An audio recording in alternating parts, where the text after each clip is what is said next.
JanBask training. Learn and grow. Let's going on to the introduction session to be a business analyst. What all we'll be learning today in this training session? We'll be talking about analysis. What is analysis? What is business analysis? What is the difference between analysis and business analysis? What is IT business analyst? What are all the different objectives? What are all the different time frames and the techniques that we'll be using in? What are all the business analysis softwares? What are all the business analyst skills, and what's the career path? So we'll be overviewing what is business analyst, the career paths, and the analysis techniques today. Working on the first, what do you mean by analysis and what do you mean by business analysis? So let me tell you now, what is analysis? An examiner who examines the data, facts, and understand the cause and effects of the relationship. That is like providing the basics of problems in solving or decision making techniques are called analysis. Whereas the business analyst is the practice of enabling the organization context by defining needs, recommended solutions, delivery to stakeholders. You did some analysis, you come as an outcome of it, but that was helping making some decisions. Whereas as a business analyst, you identified some facts and figures from an organization context, define the needs, and recommend a solution out of it. Let me help you. Coming up with what is analysis. Suppose you have this doc over there. That's a Word doc. So guys, before we do that, just one more thing I want to add. Like I will be using certain examples like that so that I can better help you understand. That's going to be a basic day-to-day activities, use cases are going to use it so that you can better understand what do you mean by analysis, how we're going to get into these things. So consider this as one of the email or a letter that's been written out by some Robert Doe, right? So you are taking a relook at this document and you analyze what's the data is there and you start finding out certain mistakes. You see the title is there. You see there are some spelling mistakes, comma, separations and all those. And you find out what all the errors are there and what is correct, right? And then you see you highlighted those ones. So this is called analysis. You analyze this doc, identified few issues and problems in these statements and wanted to correct that out. But this is right now only analysis because you only highlighted those, right? This is called analysis. Now talking about business analyst, once you have highlighted these documents or like the errors, how you gonna come up with the outcomes of it is as simple as like some business analysts come up with some errors or issues. Client is looking out for details. You recommend them that these are your issues or the problem statements. And based upon that, I can recommend you a solution that you either need a translator or someone who can help you understand with the sentence formations or like some communication improvement languages. So you identified a problem, that is there you're making mistakes in your like communications and you provided out a solution to it. So that is the difference between analysis and a business analysis. Now talking about what is exactly IT business analyst, right? So some people have this confusion that business analyst and IT business analyst are like same things. No. So if you are in business analysis, that means you are analyzing data, you're finding out all those recommended solutions, and you're helping them with the analytical understanding or the result-oriented solutions or recommending solutions. That's a business analyst. Going with what is IT business analyst? As someone who analyzes the organization business domains, document the business and access the business models and integrate it out with the technology. So with IT coming in picture, you are integrated out with the technology part of the solution. So now earlier you were giving the recommendations. Whatever now the recommendation as a IT business analyst, that will be completely or with a vanilla touch of a business tag to it or the technology which you're working on or the recommended solutions, be it is like financial or you are there into the e-commerce world. So based upon that, what is the technologies that's being used these days? We will be helping them provide with those such solutions. As I mentioned, the business analyst does the same role. As you mentioned, we're going to interact with the client. We're going to have stakeholders management and all those things. And post that, we start eliciting requirements and we further convert them into BRDs and FRDs. Nowadays, we have started even using all the user stories directly just to avoid like a lot of documentation stuff.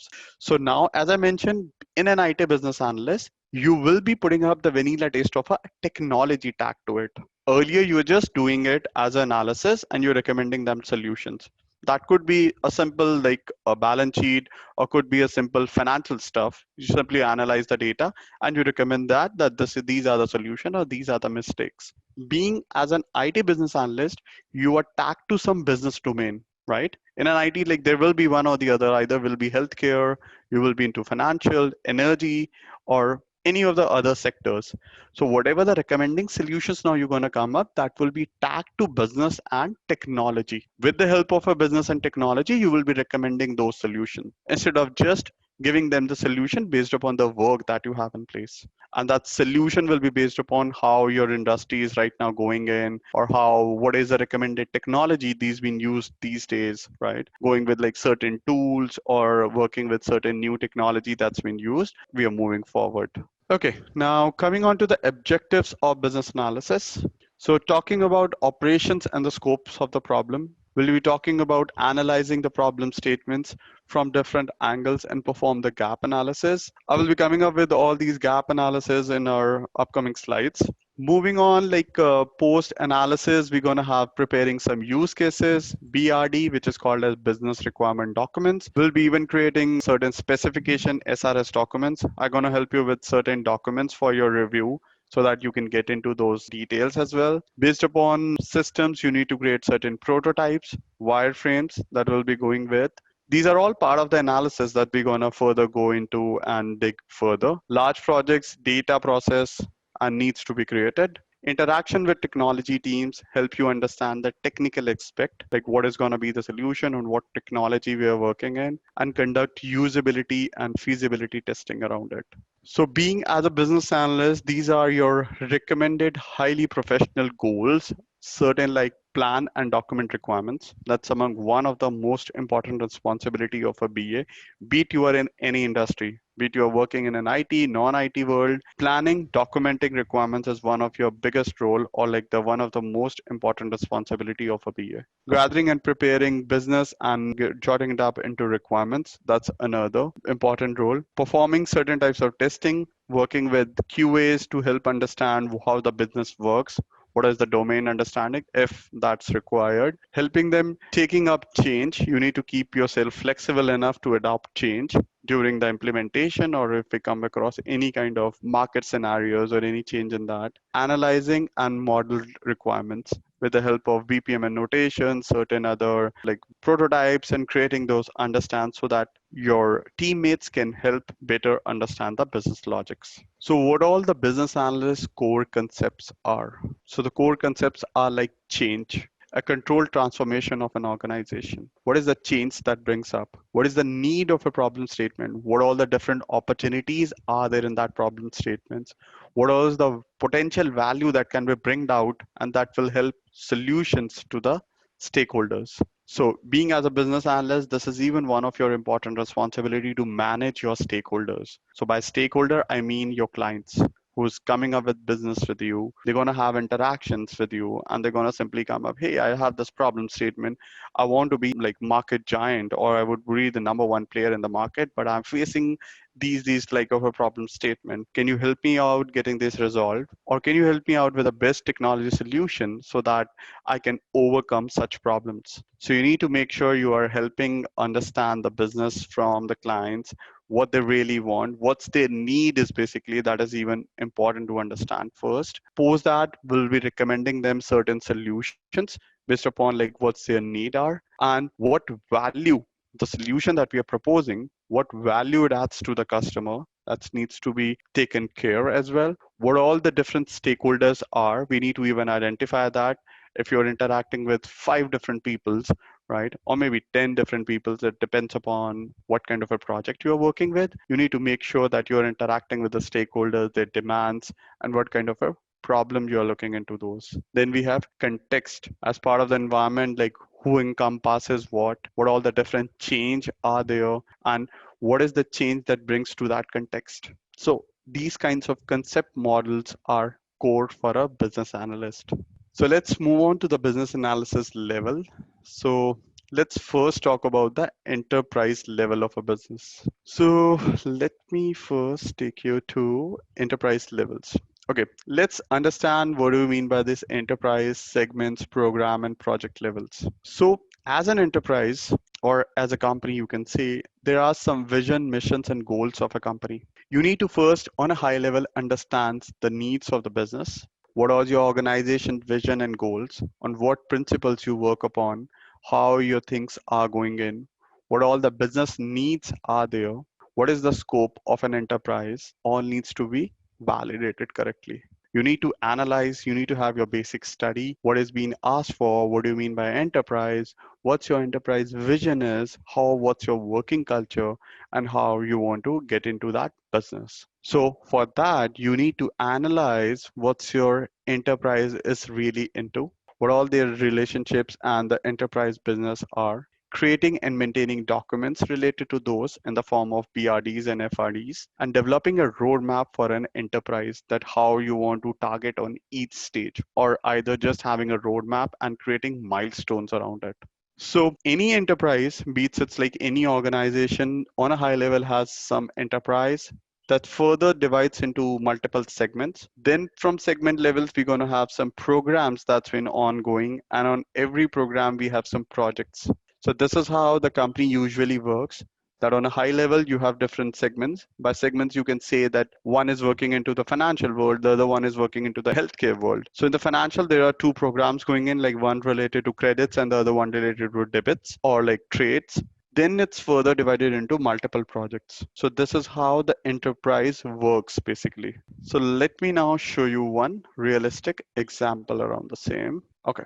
So let me first tell you being as a business analyst, how that flows goes in basically. Just a short understanding for like as of now. Being as a business analyst, you're going to analyze the company domains or the business, document the process, in the form of PRDs, FRDs, or nowadays, if you're working in the Agile culture, it's directly on like user stories. Then you're going to analyze the business models. What's the process is all around. You're going to create certain flowcharts, and then you're going to integrate it out with the technology that we are using it. This is how the short flow of a business analyst goes up. Let me now help you explain with the term of enterprise segment and program level that we are talking around the slides. Everybody has heard about the company name called Expedia, correct? That's one of the travel industry's biggest giant there in the market that helps you books your tickets, tourism. Moreover, like it works only on the tourism industry or the travel industry or what. So talking about with an example of what do you mean by enterprise level?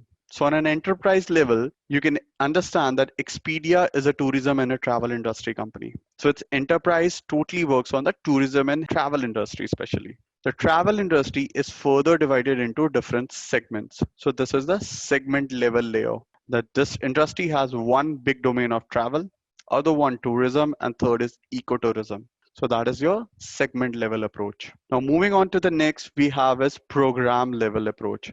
Under travel, we have certain programs going on, like one related to travel modes. Any sort of travels that you are working from, like traveling from one country to another country due to some religious activities or due to some other like travel issues or like some travel constraints you are traveling in. That's one part of the program. Under tourism, the segment you have multiple programs going on like alternate tourism. Alternate tourism is nothing but that you look for an alternate options for going into like eco world, or you're looking out for some religious activities, or you want to learn more about religions, you're working into alternate tourism. If you're talking about the mass tourism, you're working with a group of persons that want to visit similar place, and like ideally they want to travel alone, or like the backpackers especially, they want to go with a mass tourism but with different other peoples. Then we have ecotourism, that's called as with couples or individual that want to travel alone with some other persons, or you want to go with couples as well. So that is the couple and individual tourism. So I've seen we started with enterprise. Enterprise is further divided into different segment levels, travel, tourism, and ecotourism. That's further divided out into program levels, travel, alternate tourism, mass tourism, and individual tourisms. And we further moved out to project level. So on this project level, you're working in adventure activities, and the mass you're working on cultural activities. So that is on the project level. So this is how the big organizations have divided out their operations so that you guys can work on different projects, on programs, segments, and enterprise level. And this is how your company roles are even divided. Someone sitting at the segment level will be at architecture level. Someone sitting at this program level will be program managers.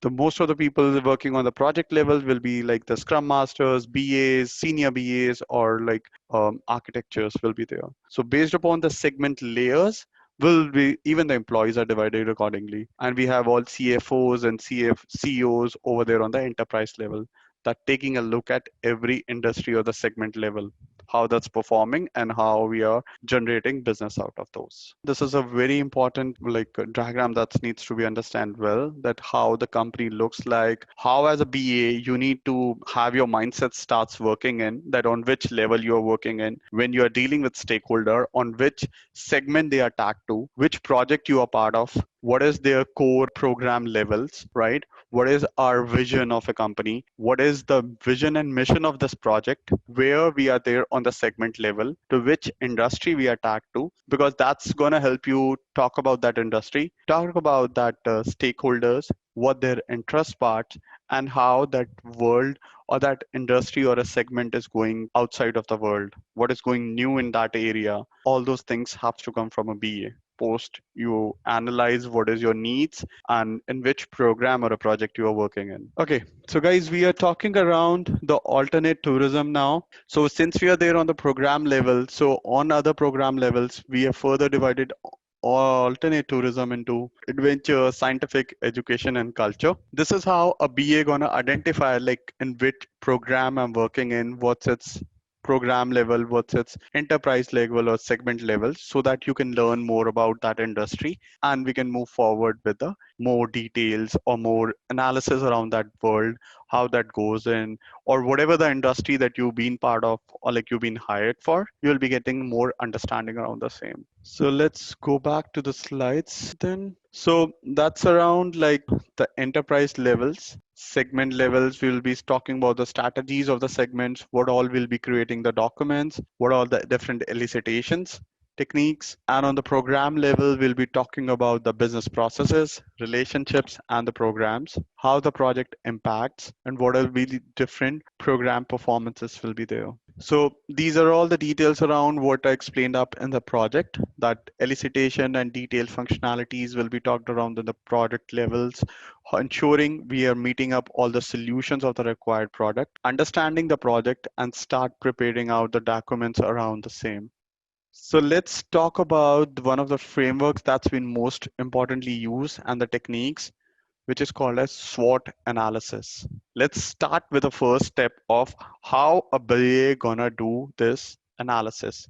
And let's start with the basic analysis called SWOT. As I mentioned, that's the first step for analysis for a BA. When you gonna join any organization, right, being as a fresher, being as for the first time, everybody has to go through that analysis, or one or the other way, beats its project, beats its company, beats its domain, or beats its anything else. You need to go through certain analysis. And one of the most important analysis out of those is SWOT analysis. And as the name suggests, you need to work on these four quadrants, right? So let me explain you what do you mean by SWOT analysis. SWOT analysis stands for strength, weakness, opportunity, and threat. So S stands for strength, W stands for weakness, O stands for opportunity, and T stands for threats.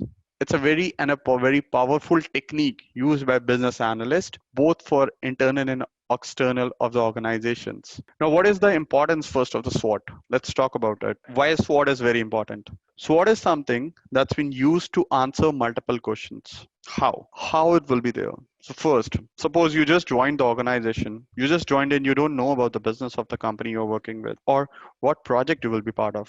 So you need to do the SWOT analysis to understand what your project is all about. What is its strength? What is its weakness? What are the trends associated to that? Or what are all the opportunities that are therein? And the most important thing of a SWOT, you can use it in any situation. If you want to analyze yourself even, you can use the SWOT analysis. Like I have an experience of 20 years, I started joining in the BA course What are my strengths? What are my weakness? Talking to Dan, what I think I need to improve upon. What are the opportunities I can see based upon talking with Dan that, hey, I can be into that role of a business analyst as well. What are my weaknesses are like I'm not good in problem solving techniques. I don't have good like mindset of a business, right? And I'm not thinking from generating business. These can be your weaknesses. So this is one of the important SWOT analysis that's been used highly there in the market by most of the BA. And that's your first step to be part of the analysis that a BA does in their day-to-day activities. Talking about the individual quadrants, strength is characterize the business or project that gives advantage over. What all the strengths of a business are, any project, any other initiated details that's been given up. What are its strength? What are its weakness? What is the business weakness are there? What are the disadvantages of the competitors? What all the different projects are there? Opportunities, elements in the environment. What is the business objects? Exploit to the advantages. What are all the different threats associated to it? Is there any environmental issues? Are there any troubles? Or are there any business or project issues? The use of SWOT analysis is to help understand the position of the organization that helps you recommend capabilities of an organization needs or a business needs to conclude whether that feasibility is there to initiate based upon the results or analysis. So let me now show you another practical example of it. So this is how usually it's all depends upon like what slides your company uses it. So generally we goes with analysis of any company, right? So suppose you will be given certain one of the projects where you're working, started working as a BA. You join your organization for the day one or day two. You're given some e-commerce project and you need to start working on it. So you're on the day one or two and you need to analyze your product. There are some help documents given to you or certain business requirement documents been given to you. Now, as a first step, you need to go with the SWOT analysis. So these are your four quadrants on which you need to work and analyze what is the project that you're working in, what are its strong points, what are its USP, what are its marketing techniques and advertisements, what are its strength of it, what are the weakness of this project. Do I have a big competitors, right? Are competitors better than us? What is our market share? Who all our customers are? Is the cost increasing or the profits are decreasing? What kind of these weaknesses are there?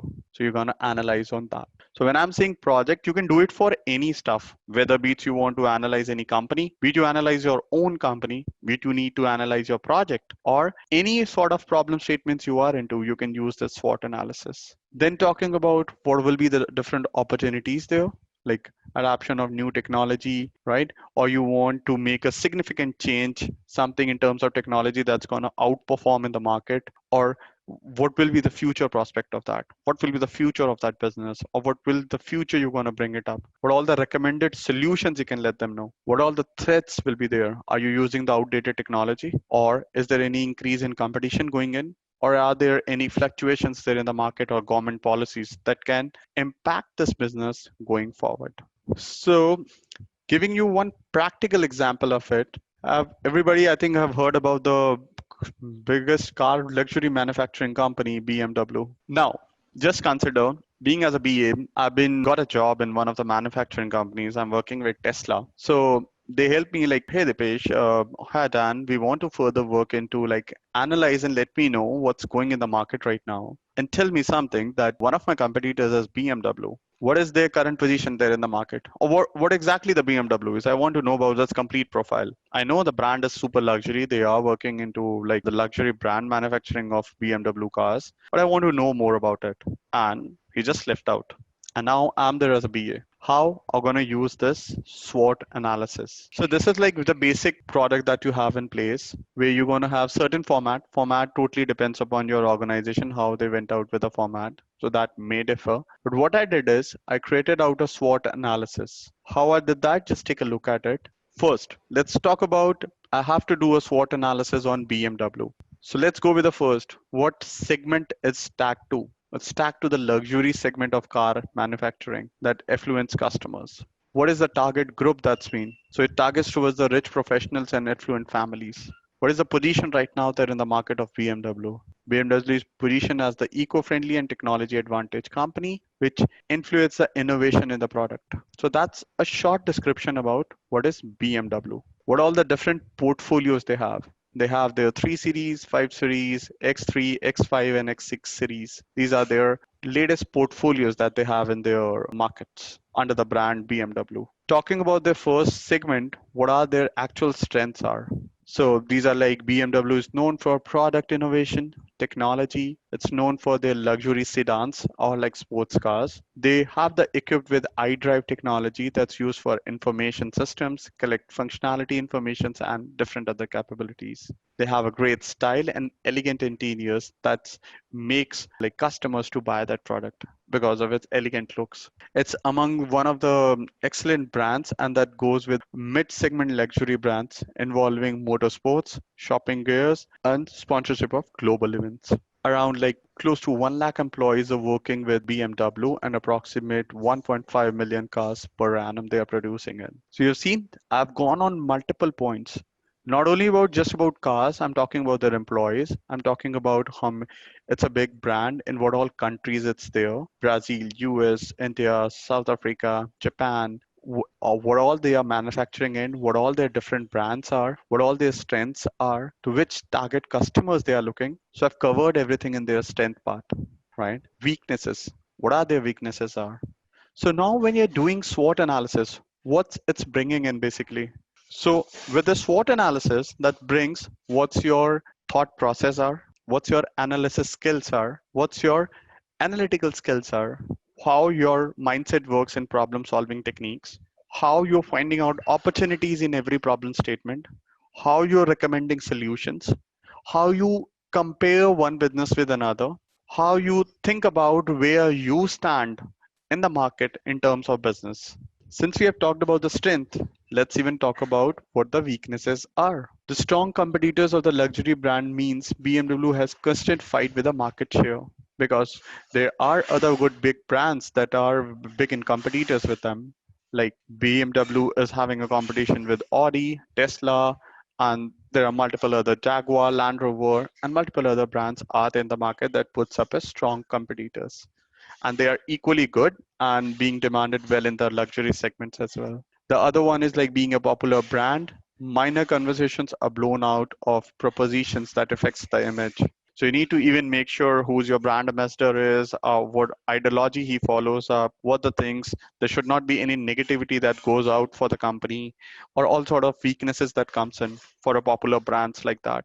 What all the different opportunities you see for a BMW or what their organization thinks of may come in future, like increase in the portfolio product, they're like diversifying out their product. Reputation in many years of the existence will be acquiring new customers. That's their opportunities they are thinking into. More elevation and influence to premium global brands like BMW, or like expanding automobile world to competitors with opportunities brings to the BMW. And similarly, let's talk about their threats. Increasing fuel costs led to people using the public transport more extensively. That's their business problem. Competitors are big automobile giants like BMW market shares, and there are other automobile giants that are trying to dig into the well of others. There are product innovations and engineers by competitors. So these are certain of the threats, or that could be even industry threats. So talking about who all their competitors are, like Audi, Mercedes, Volkswagens, and Toyota. So now have you seen, I have gathered all this information from where? I gone into the company's filing documents, like their annual reports, their annual magazines, few advertisements, industry analysis, looked into other companies, similar super brand companies, and analyzed all these data and gathered it.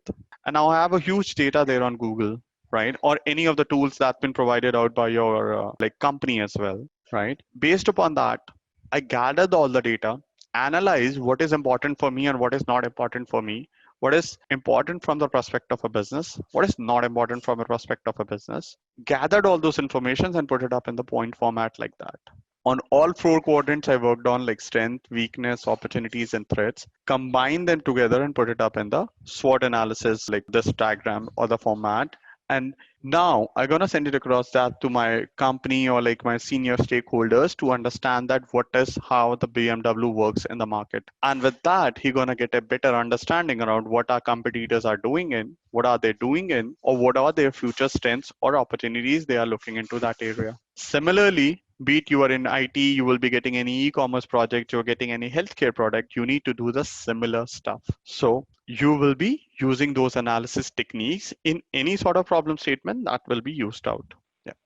So on more to add to it, so once I have the clear problem statements, right? So when I'm creating all these documents, right, in every quadrant, whatever I'm putting into, I need to make sure like what is the industry that I'm focusing on, where this company stands in that industry, what all their strengths and weaknesses are, what are their future plans, where they are going in, and again with the thought process where my company standing in even needs to be with that mindset. I need to put down my points should be valid, because once this doc will be reviewed by someone, they will be comparing out everything with what we are there in the market.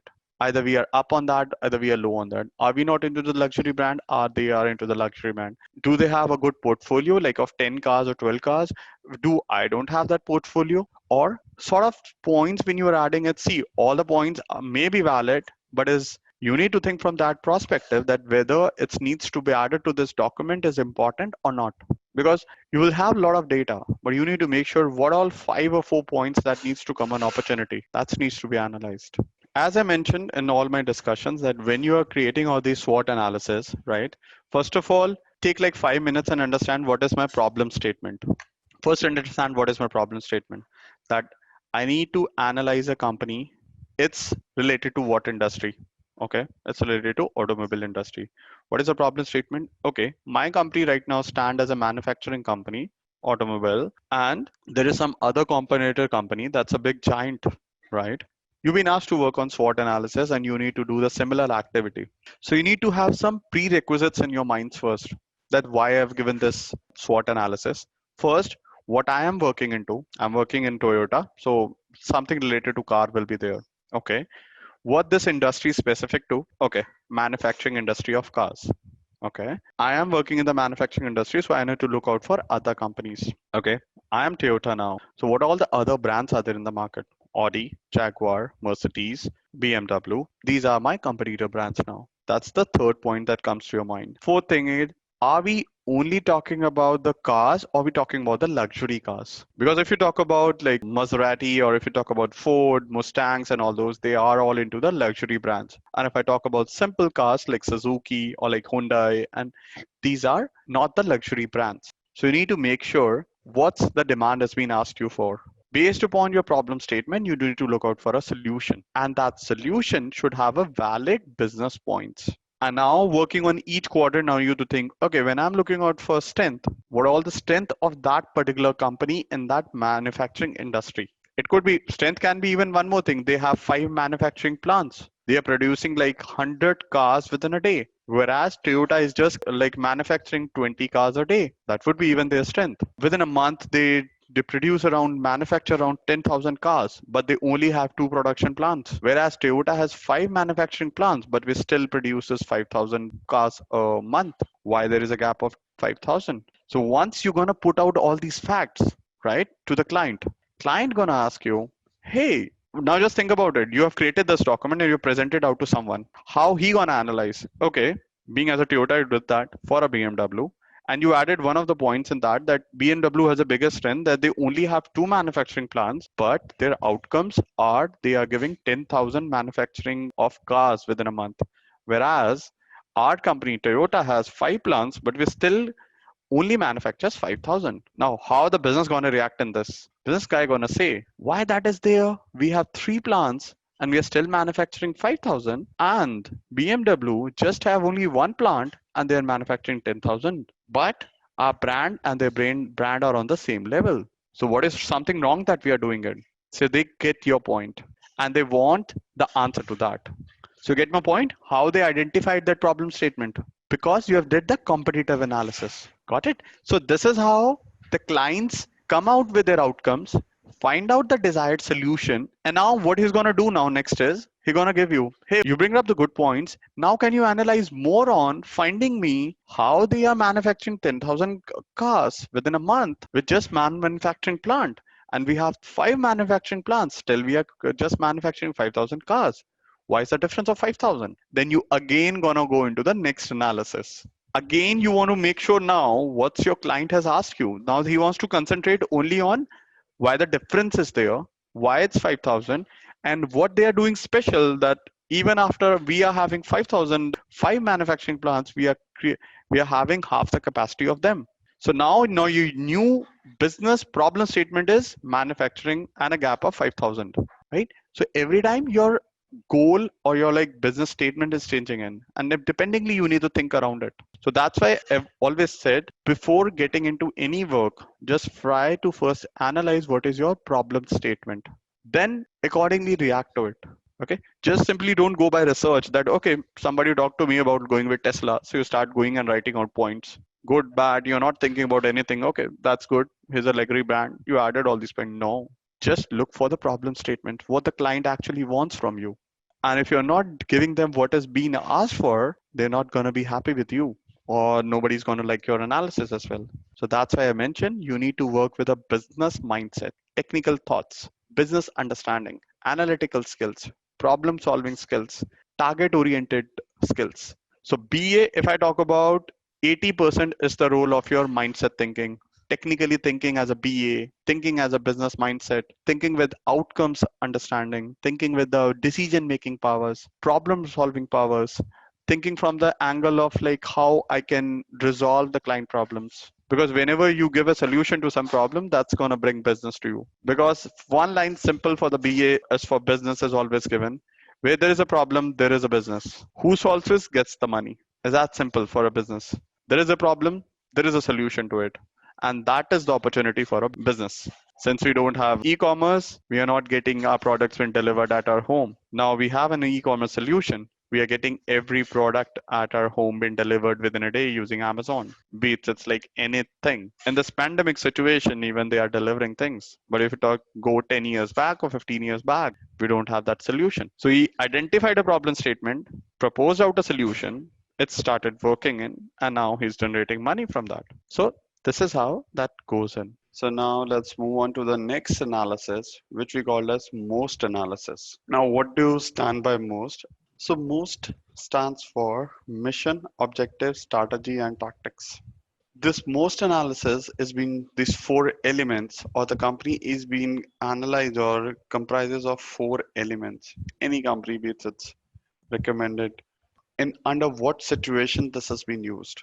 The MOST analysis is always needs to ensure and recommended solutions to verify the organization needs, its objectives and mission, and making sure that all your operations, all your projects are working on the same mission, objectives, and strategies. Every company has its own vision, mission, objectives, and strategies. So we need to make sure whatever the operations, your ideology, your working culture, your kind of work, your operations, handling clients, or talking about like how your things works, all works on the same ideology, or your objectives or your missions or your strategies are reflecting by your work. Suppose like you are a very customer centric company, you're a very employee centric company, so that would be shown using your actions or performance, whatever you're doing in. So let's talk about what comes under the MOST. So when we are talking about the MOST analysis, right, we are talking about the mission of the company. What is the mission of the top level? What are the business defines the outcomes? The more the specific the business, the more is the defined mission, and the more success the business will be getting in terms of pointing out with the tools. What is your mission right now? How you want to grow? You want to become the one of the most IT solution company in the world, right? That's gonna be the company's mission. What are your company's objective? Like stepping down to the missions, collective individual goals, right? Making smart decisions, planning in future, objective, measurables, right? Making smart goals, right? Make sure the objective should be specifically what all your objectives. We'll talk about the SMART as well in the later sessions. SMART stands for specific, measurable, achievable, realistic, and timely. So with this, we need to have the clear expectation around our objectives. Our objectives should be very specific, measurable, realistic, and timely. You need to make sure your goal creeps is well put it up. It should not be fuzzy or like confusing statements. It's it needs to be clear. It should not be fuzzy or difficult to understand. It should be very clear, like what's the team objective or the company's analysis is. What's the strategy you're gonna you follow on? What all your action plans are. How quickly you're gonna work on your tactics and improve the way. What all will be the different methods or the techniques that you will be using for strategies. Process that can be easily understood, carried over to the people's and high level of the most analysis. So now with this most, you need to make sure whenever you have your mission, vision, objective, and tactics of a company that should be clearly defined and we identify what is there in that most analysis.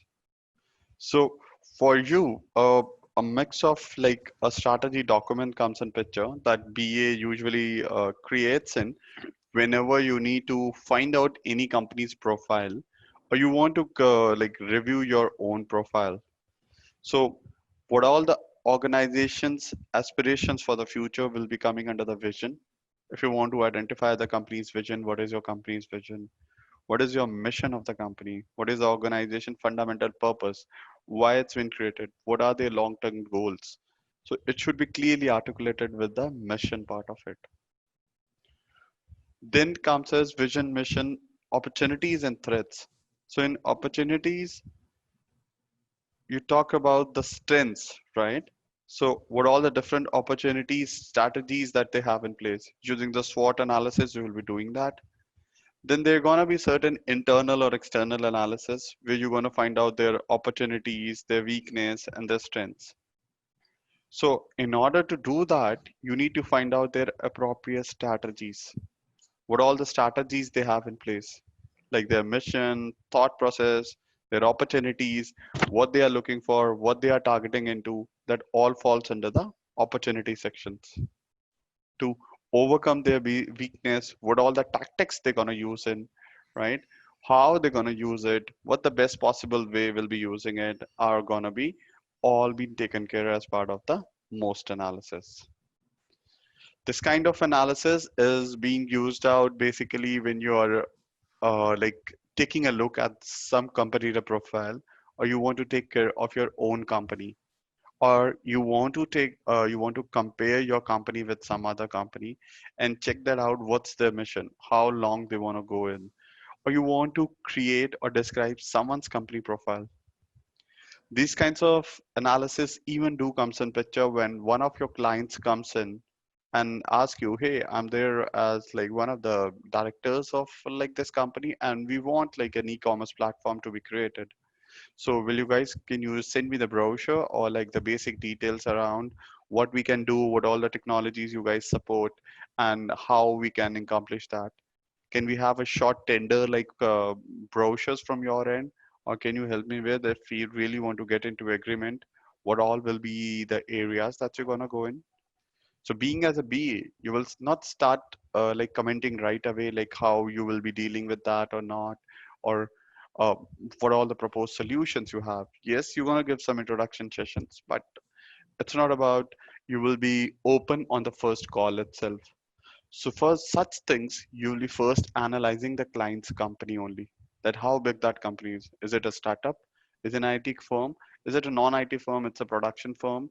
It's like what reason they are looking for, how much business they have, what is their business criteria, how much budget they have. So based upon all these areas, you're going to analyze their company.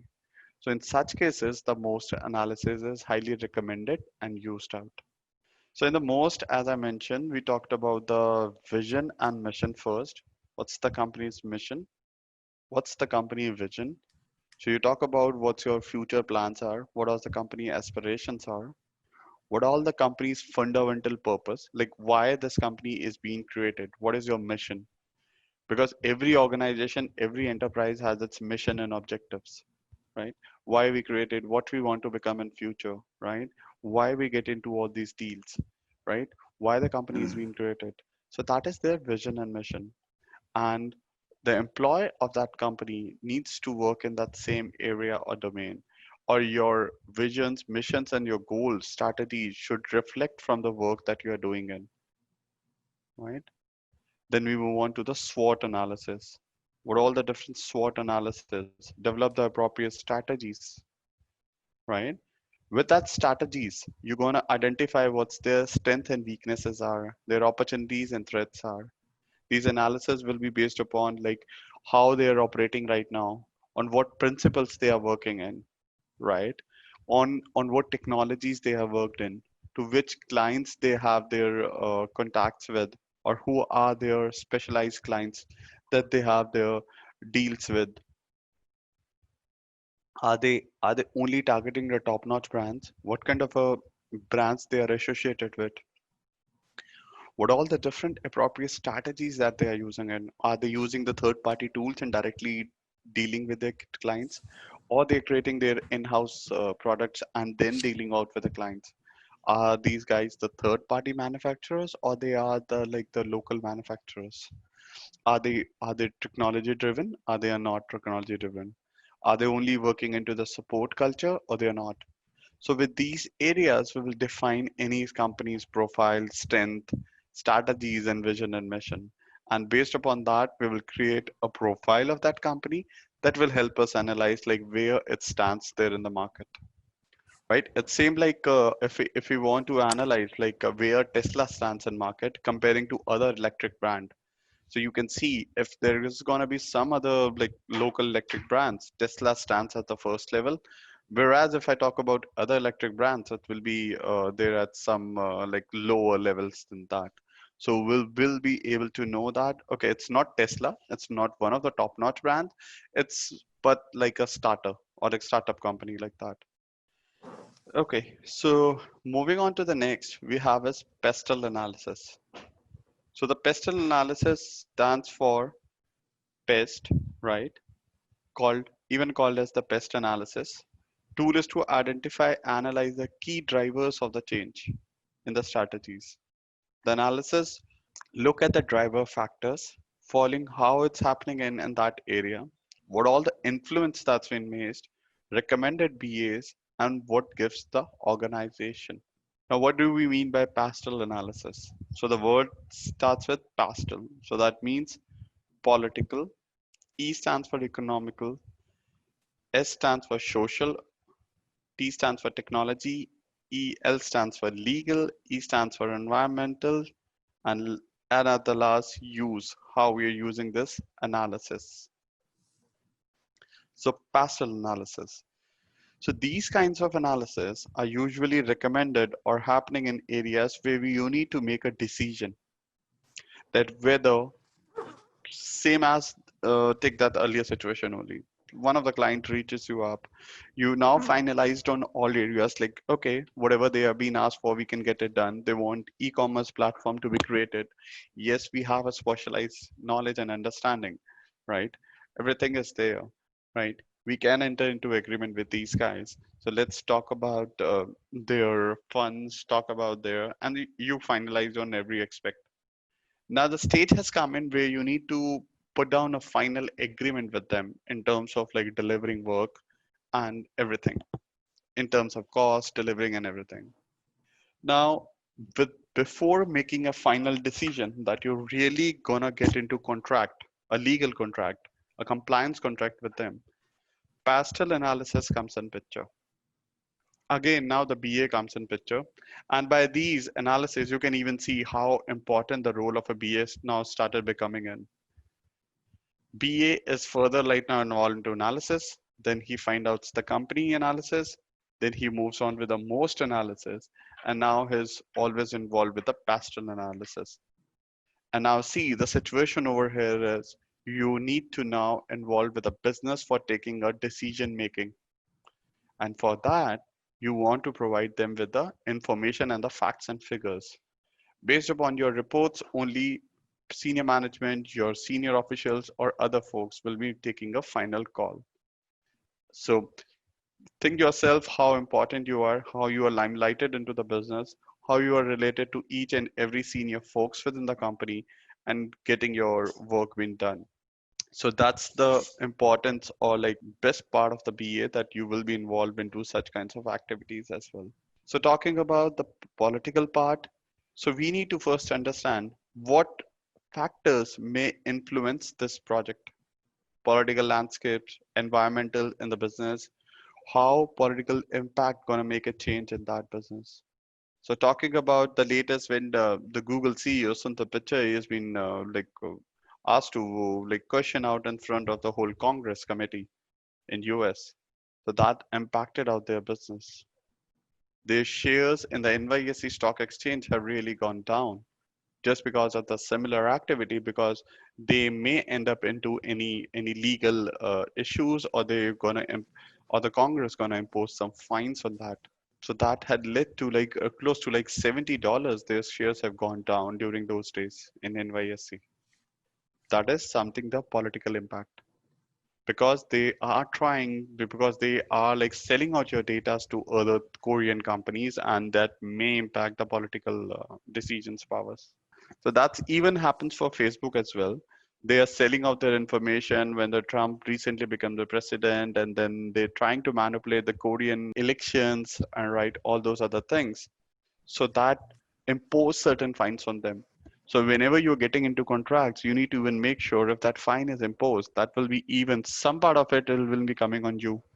Are you taking care of that, or you are adding such as clauses that these political impacts, if come in, what's gonna be the final call on those? That's sort of an political impact on a project.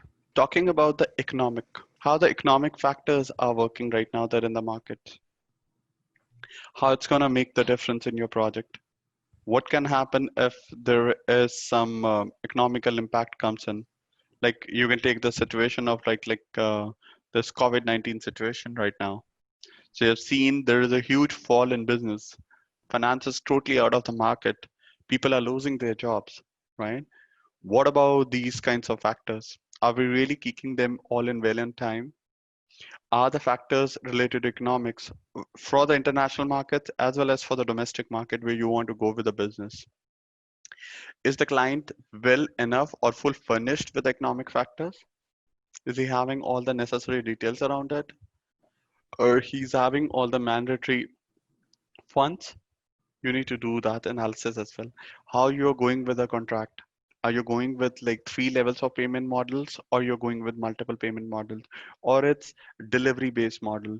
Like whenever you're going to deliver, and based upon that, you will be release out the funds from the client. You need to make sure that the client is having enough funds. Its profile is good. How they are going to do that? Are we dependent on any market conditions? If the project is something related to like trades, let's say it's going to be more about like creating a trading platform. It's talking about making more about commodity trading, right? It's about import and export of business through shipping or like industry. So such cases, economic factors comes in picture heavily. Aerograph business, pharma companies, you are ending up into patents, right? You keep on filing multiple patents, but none of them bringing up the business. Are they still ready to pay you the for all the bills? Because you're not generating money on the day first, but the same patents will earn money like after 10 years of 20 years. So are we okay with that? Is the client still format, or they want like once they're gonna start earning, then only they're gonna pay you up? So any kind of contracts or like figures may come in picture. So you need to make sure that you are even taking care of the economic factors as well. Next is any social aspects of it, like the cultural aspects, the most important you need to pay attention to. Are you been into any social impact? Like one of the important factors I can let you know, you must have heard about the Robin Wood, right? For Accenture CEO. He went into some personal issues with his wife, and later they went into any clauses, and Accenture finally made him out of the company just because of his bad profiles and putting it up wrong words in front of the public or giving wrong statements that ruin the image of Accenture as well. So they moved him out. And one of the most like famous golf players. So these are like certain social impacts, like how your company deals with what kind of a marketing strategies they are into. So that kind of pestle analysis comes in picture. What all the technology space they are working in, what all they are good at, what all your local infrastructures are there, What is your business good at? Are you just a client or you have your technology base? You don't have your technology base. Are you using the older technology or the new one? That should be analyzed. What all your legal formalities are. Are you into very specific business of like mining, aerospace, pharma, where you won't always all together compliant with all physical compliance issues, right? Uh, uh, Breach issues or like any specific governmental issues or regulatory issues that needs to be changed or keep on changing within certain time durations, or it's all market driven. All such types of legal activities and regulations needs to be given into picture. What about in these legal activities, whatever the clients or like the project we are going in, is any sort of like information related to clients, their personal info are related in these kinds of scenario? If yes, we need to take care of that as well. What if we lose something? Are we going to get into any legal implications? If yes, we're going to get prepared for that. We need to check with our compliance team that, hey, we are trying to get into this agreement. Are we good to go with that legal issues? Are we compliant with that? If not, we can't do that. Like especially for pharma sectors, or if you talk about pharma industry, none of the IT company, even if they have the potential and the technology, they can't work in if they don't have the HIPAA certification. That's specifically there for pharma industry or the healthcare industry, I would say. So if the company is HIPAA certified, then only they can even work on their products. If they don't have, they can't work. But now I'm saying with a certification, it's very specific to few areas. So if your company getting is being reached out by someone around some projects, you can't do it unless you don't have the HIPAA certification. So next comes is some environmental factors like how the business is going in and what industry you are, whatever the industry that's coming in or reaching out to you is really at the booming level or it's like among the dropped ones. It's just like right now the all the car manufacturers are looking out for electric or alternate vehicles, right? CO2, self-driven cars. None of them talking about any petrol and diesel vehicles going forward now. Everybody wants to go with like electric or environment friendly vehicles. So if you are entering into that business, all right, based upon like the current situations, you need to make sure that this is something that's outdated now that in the market. Every company is now challenging towards going with an electric mode, but only towards getting eco-friendly towards it. Some working on solar, some working on gases, others working on electric modes. So all these factors help you go with the best analysis. And that can be done on any sort of project, company, or level of work that you're working in. Let me give you one of the good examples. I think everybody have heard about the company name Adidas. And you must have heard about one of the biggest football club called as Manchester United. So now what the Adidas plays a role is, right now you have heard about the Adidas, but Adidas in the market comes up with the three brands. One is Adidas Sports, one is Adidas, and the third one is Adidas Original. Okay.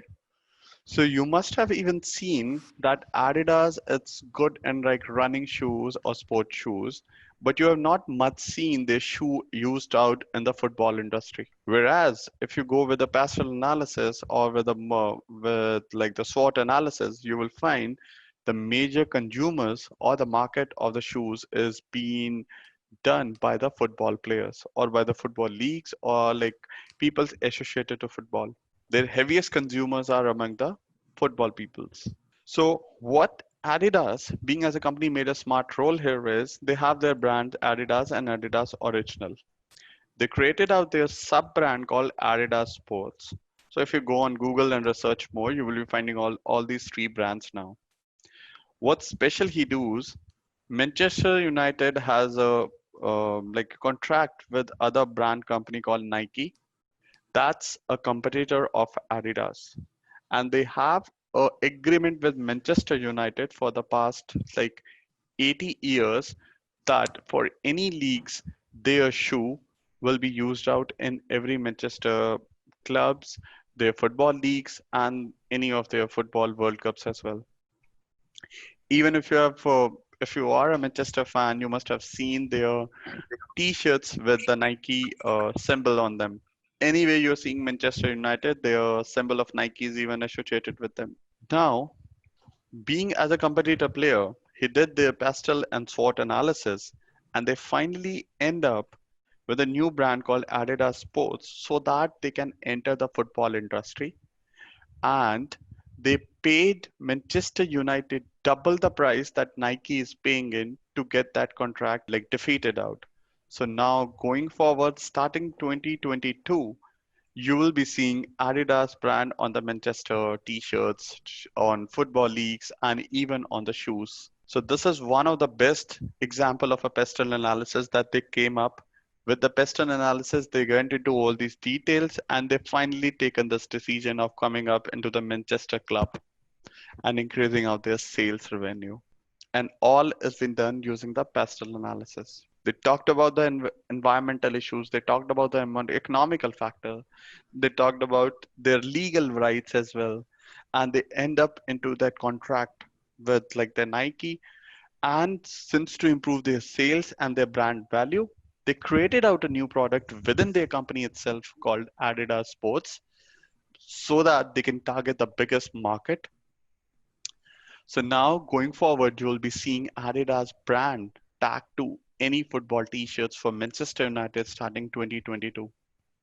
Whatever the league going forward after 2022 will be happening in, you'll be seeing Adidas logos on their t-shirts, their sports shoes, and they will be like the official partners of Manchester United.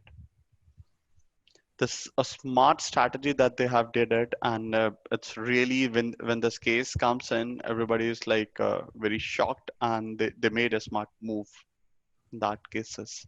Okay, so let's move on to the next we have is root cause analysis, which we even call it as 5 whys. So this is one of the techniques that's been even used out by the Six Sigma certification techniques that analyze the issue, right? Why we are having this issue and how we can propose a solution to it. So it's one of the ways as to find out what is the root cause and what is going to be the possible solutions, right? So which is even in the phases of like Six Sigmas with DMSIC, which is called as define, measure, analyze, improve, and control method or a methodology.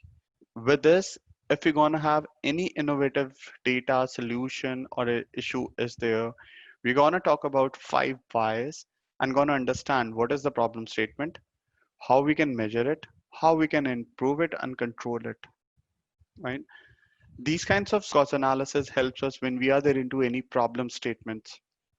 What is basically the problem? So usually you must have seen people are coming up with a problem and we're just giving them with a solution. That's something in human ideology as well, that oh, I'm having pain and okay, just take aspirins, okay, just take some paracetamols or something like that. So in such situations, similarly in the business there are multiple issues.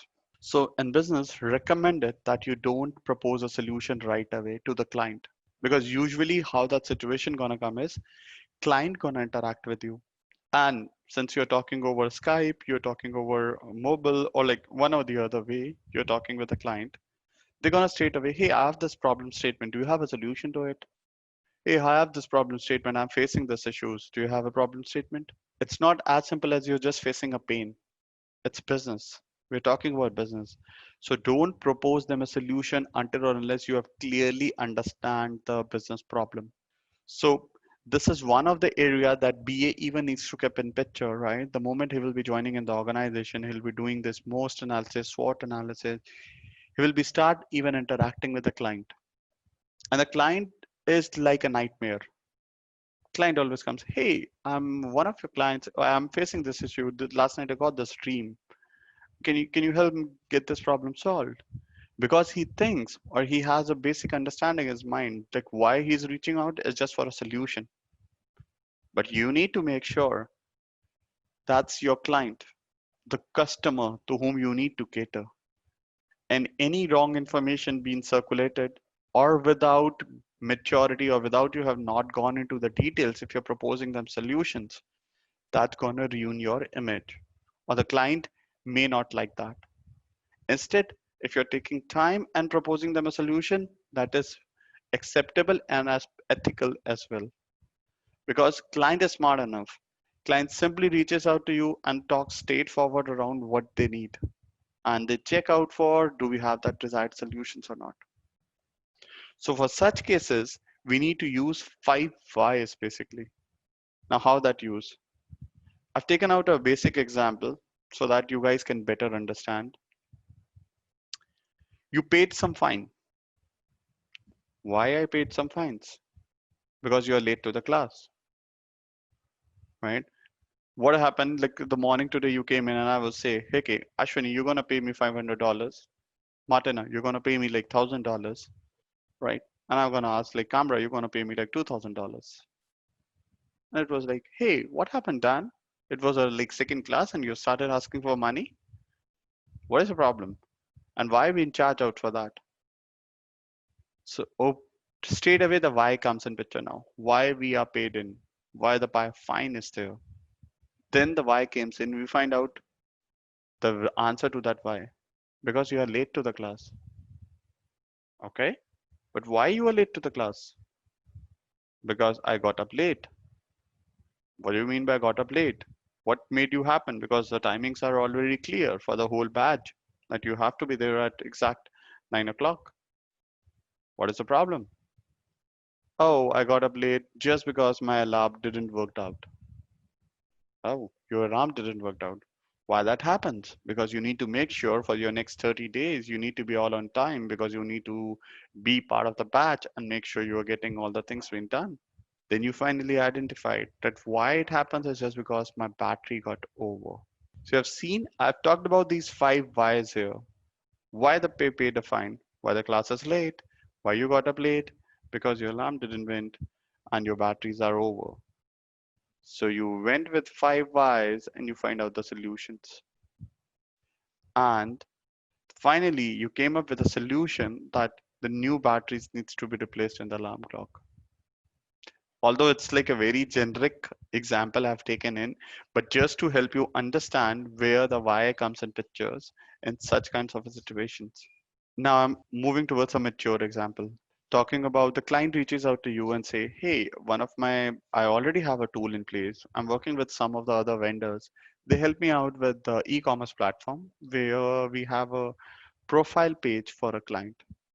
But what the problem is, we can't upload an image in our profiles, although we have a section where the client can upload a picture and they can upload it out on the dashboard. But what is happening is when they try to do that, they don't end up into uploading a picture, right? And the vendor has not done yet the remarkable job that we are really looking out for. So we want you as a vendor to get into the same business or like in the same deal and improve the existing product. So now Yes. just think about the situation. It's something that some other vendor has already developed it. You are into the situation. You've been reached out by the some other client that, hey, something we have a developing product or a working product, but it's half baked. It's not fully made or it's fully not operational. And we have we have like terminated the agreement with the other vendor. Now we've been asked like your company to take a look at it, or we earlier reaches you out to you and you showed your interest. We need to now know that if we get into your agreement with your company, how we can get this done. And these are the things that the other vendor has already developed, and this could be the possible things that we really wanted. And they're going to help you with a list of whys that what happened or what the problem statements are.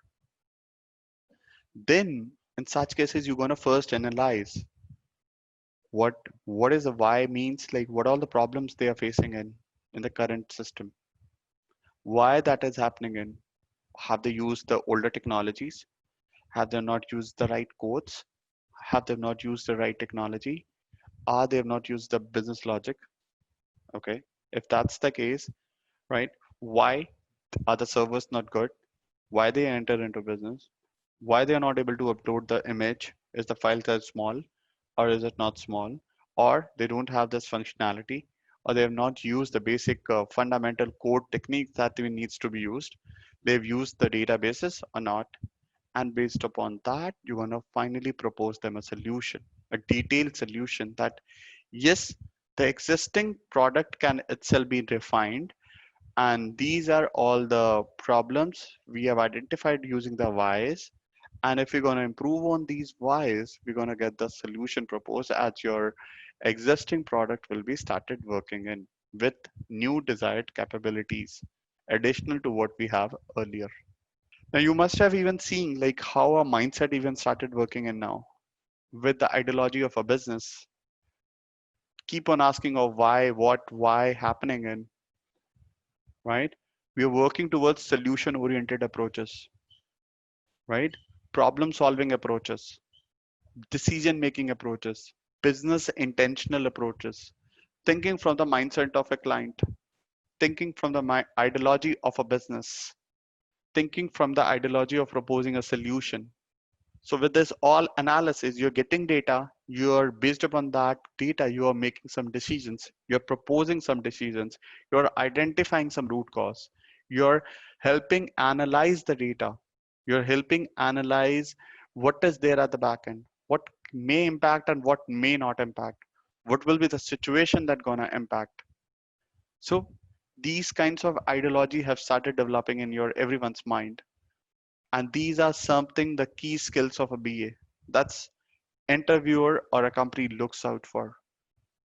And this is how your even the interviews will be even been initiated. Nobody's going to ask you direct questions like, hey, what do you mean by PESTLE analysis? No, it's going to be the question like that. Hey, what happens if there are going to be some environmental factors? Under what analysis is going to be there? Is it only going to be the environmental factors that's going to make an impact or a change? Just think about it. The same question, they're talking about environmental factors only. It's talking about PESTLE only, but how they change the format of a question. So this is how you need to smartly play. This is how your mindset to start working in business, propose solution, why, analysis, root cause, and the proposed solution out of it. Okay, so let's move on to the next. Other than these analysis, we even went into brainstorming sessions where we sit together with the whole team, other persons there in the company, senior folks. We talk about the root cause analysis, their mindsets, their thought process.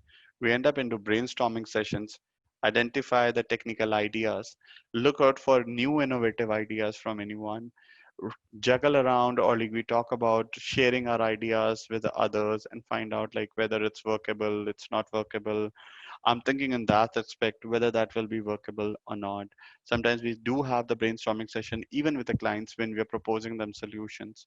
So this is one of the other way of doing the analysis as well. So what all the tools that's been used out in the IT business analysis. So one of the most important tool is called Jira. That's a task management as for business analyst, where you can create out your tasks, what you are doing in. Even Jira is being used out for bug tracking tool, right? One of the tools that's been used out by the QAs for creating out or tracking their test cases, use cases. And for BA, it's been used out for finding out their tasks, management, keeping their documents, and other information related to product. So this tool totally depends upon like what your organization is using it. It's a pretty simple tool. And if you want, you can download from this URL. It's mentioned over there, although you will be getting just a day trial in that case, but it's simply depends upon what your organization is into. And always whenever you've been onboarded, you're getting such trainings around like how you're gonna get into. These are simple UI tools where users need to click on certain symbols and you will be able to add your task. So these are certain supporting tools that helps you during your operations. When you're setting up meetings, you're putting up your tasks, you're adding details around the project, or you're making some quick measurables around your performance reviews and how you're working in and what's your goals and individual things. We use all those. Another tool that we use out for BA when we are creating our mockups is Balsamic. It's one of the most important tool that's been used out for mockups creation, for like collaborative UX diagrams, how your UI gonna look like. We use the Balsamic tools. It's used for creating wireframes, mockups, interactive UI diagrams, extensive libraries, and download applications. And this is the download link for a Balsamic. So we have a proper class on this tool Balsamic in our like a fewer upcoming sessions. We'll be talking properly around the Balsamic. We will be downloading that tool even, and I will be helping you draw certain UI diagrams on the classes itself. And post that, you will be even been asked to develop certain UI UX diagrams as well. Then we have Microsoft Visio that's been used out for creating flow diagrams or flow charts. So we even have very specific class on Visio, two specific classes on Visio where I will be talking about swim lanes, what all the different swim lanes are, what all the connectors are, what are 3D mappings, how we interact with one lane to another lane, right? How the databases, Visios are created. So we'll be talking around those as well in our upcoming sessions. So then we have Caliber RM. That is a way old long tool. It's now not being used out there in the market, but just for your information purpose, it's also one of the collaborative model that helps in impact analysis, communication management, and change in requirements. That's basically been used out for requirement gathering, change in requirements, and requirement management tools. So right now, since Agile is now there in the picture, we are directly moving on into creating user stories. So with Agile, we are entering up into less of the documentation and more of the implementation part. So what all the basic skills that are required in for a business analyst? So we talked about understanding the objectives, needs to have a good verbal and communication skills. The ability to run stakeholders meetings, interact with stakeholders is one of the important skills that a BA needs to have. A BA needs to be a good listener as well, right? He needs to talk about, needs to understand others before speaking in. So that's I mentioned, don't propose them a solution right away.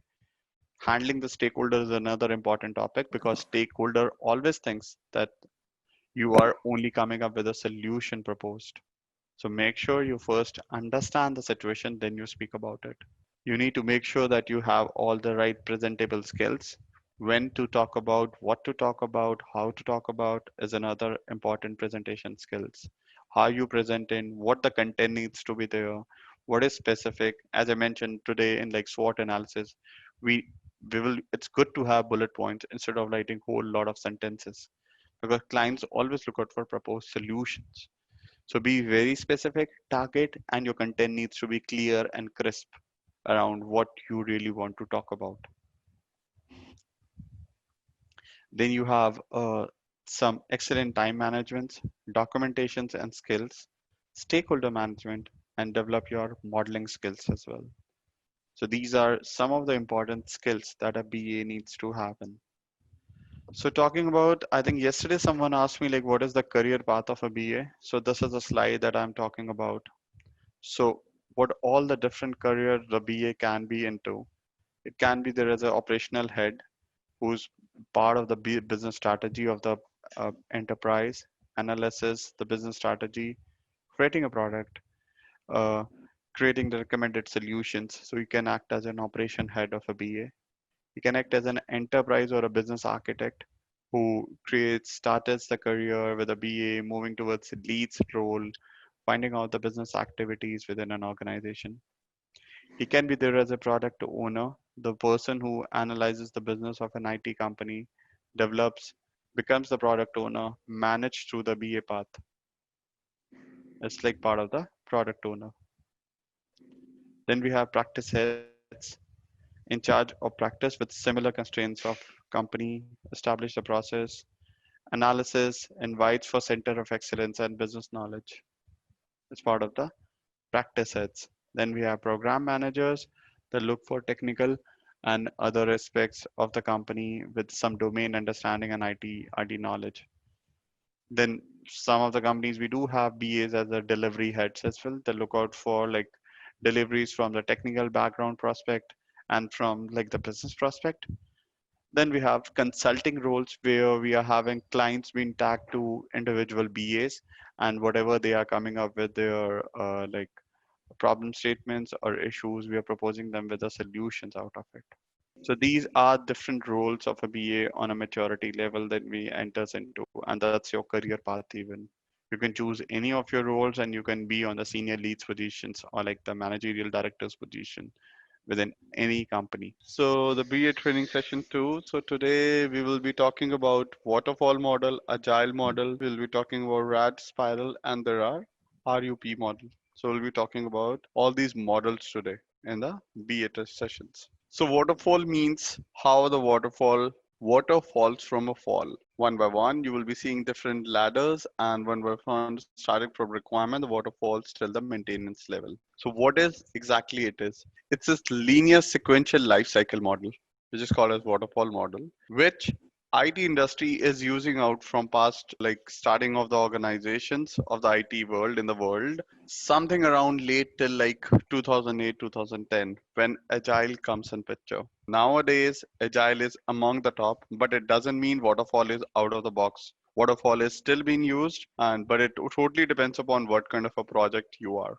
So first of all, when we are talking about models, what do you mean by that models? So being as a BA now, you will be working in one of the models where you will be doing with development, getting requirements from the client. Then you are based upon that, you will be making some designs. Then you get finalized using with a whole lot of team around how we're going to implement that. What is the requirements that's coming in? Can we even implement? Can we can't implement? All those sort of questions will even come in picture, right? What all the different tests that we have to, what all, how we going to make the deployments, what all the maintenance activities that we have to go through. So any one model we have to choose in order to go with all these steps. The steps remain same in all these models, but the way of doing things is a bit different. If I talk about V model, if I talk about agile, if I talk about waterfall model. So in short, you can understand these models are a way of doing things. How we need to get it done, that I'm gonna help you out understand. But these are models by which you will get your work being done. When you will be getting some requirements coming in from client, how you gonna document them, how you gonna interact with clients and get the requirements, how way to put down your requirements,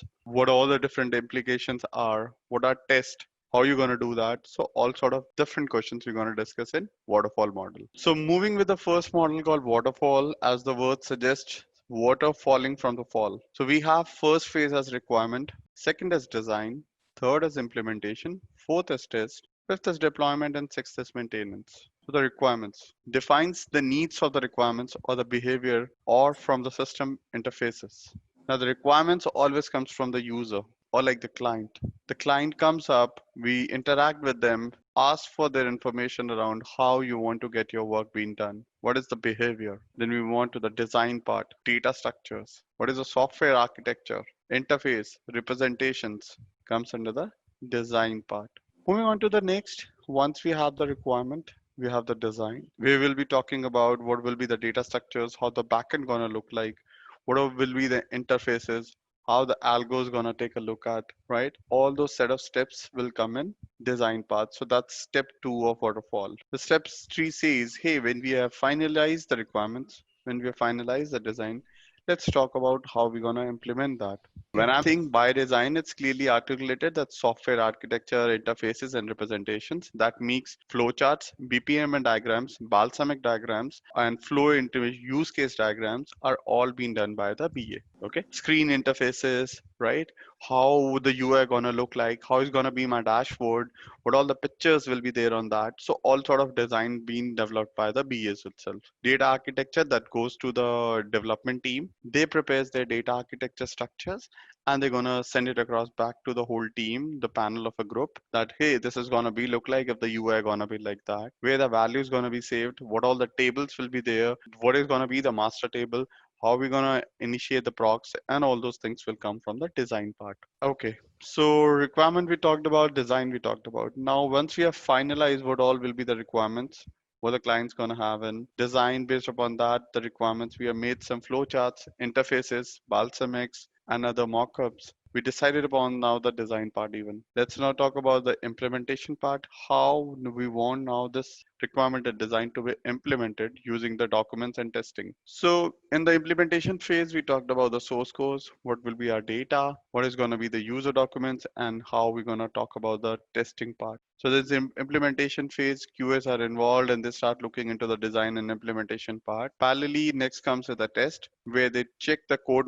different modules, validate that whether it's behaving as specific, They start creating out their test plans. How, with the test plan, they're going to validate how the functionality works in. Is it working fine or not? Moving on to the step 5 is deployment, where we're going to validate whether whatever we designed, we completed, it's even deployed well. If there are any issues, right? Is working as expected as per the requirement document. Step 5 clearly articulates that everything is done. And in the step 6, we will be talking about the maintenance part, where if we identify any issues during these 5 steps, we'll be talking about those. And in the maintenance, we'll be fixing those bugs. Okay, so now you must have seen we have taken a considerable amount of steps, starting from requirements, then designing, implementation, test, then deployment, and then maintenance. So you have seen requirement itself. Now, what I'm just telling you out of the box information as advantages and disadvantages are requirement itself takes around 2.5 to 3 months. Usually for a like a routine project of like 1 year or close to like 9-10 months, it takes around 2 months or 1.5 or 2 months. For design, we another take like 15-20 days, then implementation 30 days, then test again it takes like 30 days. So coming on to this phase, we have already like consumed around 4 months of time. Then we actually moved on to the deployment part. So we have based it's like consumed 4 months, and then we went into deployment and finally maintenance. So the complete step, if you want to complete a project, it takes around 8 to 10 months to complete a project using the waterfall model. Now, why that happens? See, now in each step, you have dependency or the first one. Requirements, design, it can't be done without requirements are there. Implementation can't be done just because we don't have finalized designs. Test can't be done just because we have implementation not yet been finalized. And we have very specific persons on each steps. So designer can't do what the requirement can do. Implementation person can't do what his tester is doing in. So this is how the problem statement comes in picture. So what all the advantages of a model are? The model is simple and easy to understand. That's first thing, because we have different steps and everybody can understand under which bucket what falls in. Second, it is easy to manage due to rigidity of the model. Each phase specific delivers a review process. In this model, phases are processed and complete on a time. Phases are not overlapped. Waterfall model works well for smaller projects where requirements are very well understood. So whenever we are working on a smaller projects, waterfall models are very clearly articulated the steps and we can understand it easily. But what all the disadvantages of waterfall? No working software is produced late till the middle of the cycle. I'm talking about the same. So if you talk about the working model is still not been produced till the fourth step. And the fifth, we came to know something that hey, something is being developed, how it's going to look like, or how it's going to be delivered. High amount of risk is involved. Not a good model for a complex projects. Poor model for long and ongoing projects. Now, how the risk is involved, let me tell you. In this model, suppose you have gathered all the requirement and you are there on the fourth step. Based upon the requirement, only you moved on to the fourth step. Later, when you're interacting with the client, even you have the sign-offs on the requirement. I'm not saying you don't have the sign-offs. Something went wrong on the requirement part, or a BA itself had made some mistakes on the requirement. So on the fourth step, whatever you are doing in, that will all be wrong. So you will be landing up into some issues saying that, hey, we are facing some issues just because the requirements are wrong. Or the client comes in picture and says, can you guys let me know because you guys have spent 4 months, where is the progress? Where we are on it? So the problem or the issue that we faced in step 1 is being analyzed in step 4. So you must have seen this requirement phase only. We should have find that problem, but we actually find it up during the implementation phase. So you must have seen there are two major disadvantages here. First, time consuming because we have taken 4 months and after that we came to know. Second, a lot of cost is involved now because requirement gathering itself, like 4 people have put down their 2 months of time and they've even been given salaries and everything. We have charged clients as well. So cost is even involved. So just to verify what happened in spread 4, we have to wait till like step 4 and 5 to be there in picture to understand that. So that's why it's been said that a waterfall model is a time consuming process. A lot of dependencies are there and it's not a cost effective solutions as well. So now when we are talking about waterfall, I want to add another one point. That doesn't mean that we have stopped using waterfall now, right? But the thing about it is we are only using in cases where the requirements are very clear, crisp, or in the past we have done or we have a prior experience. Or in the projects which are very straightforward, we have to develop something, we have a docs in place, there is no dependencies on other teams or any issues around implementation, legal or anything else, so we can strictly go around like developing those up. Okay, so the model is used only when the requirements are very well known and clear, so we are using then only the waterfall models. Product definition is stable. So the definition of the product is very stable, that they really want specific document or a tool or something like that. We're going to talk about it. Technology to be understand. You have a clear understanding of the technology. You worked on that technology in the past. So these are certain, like I'm telling you with certain steps, or you can say certain areas. Based upon that, you can decide like whether we're going to go with waterfall or not. When we have ambiguous requirements, there are no change in the requirements. It's clear and crisp. It's a very simple thing that you have developed in the past, or like it's renowned there in the market and just you are creating a new version of it. Or if the project is very small. In such cases, on all these areas, you can use the waterfall model. Okay, so the next comes in. Before going into any agile, I want to show you one picture. This is a very important picture, and you, anybody or one of the other have always seen this picture. Did anyone here have seen this picture? Looks like very stupid and ugly, or like you can say a very simple thing. But have you ever seen this picture anywhere? So now, being as a BA, as I mentioned, one of the important steps for each BA is to gather requirements when they're interacting with a client.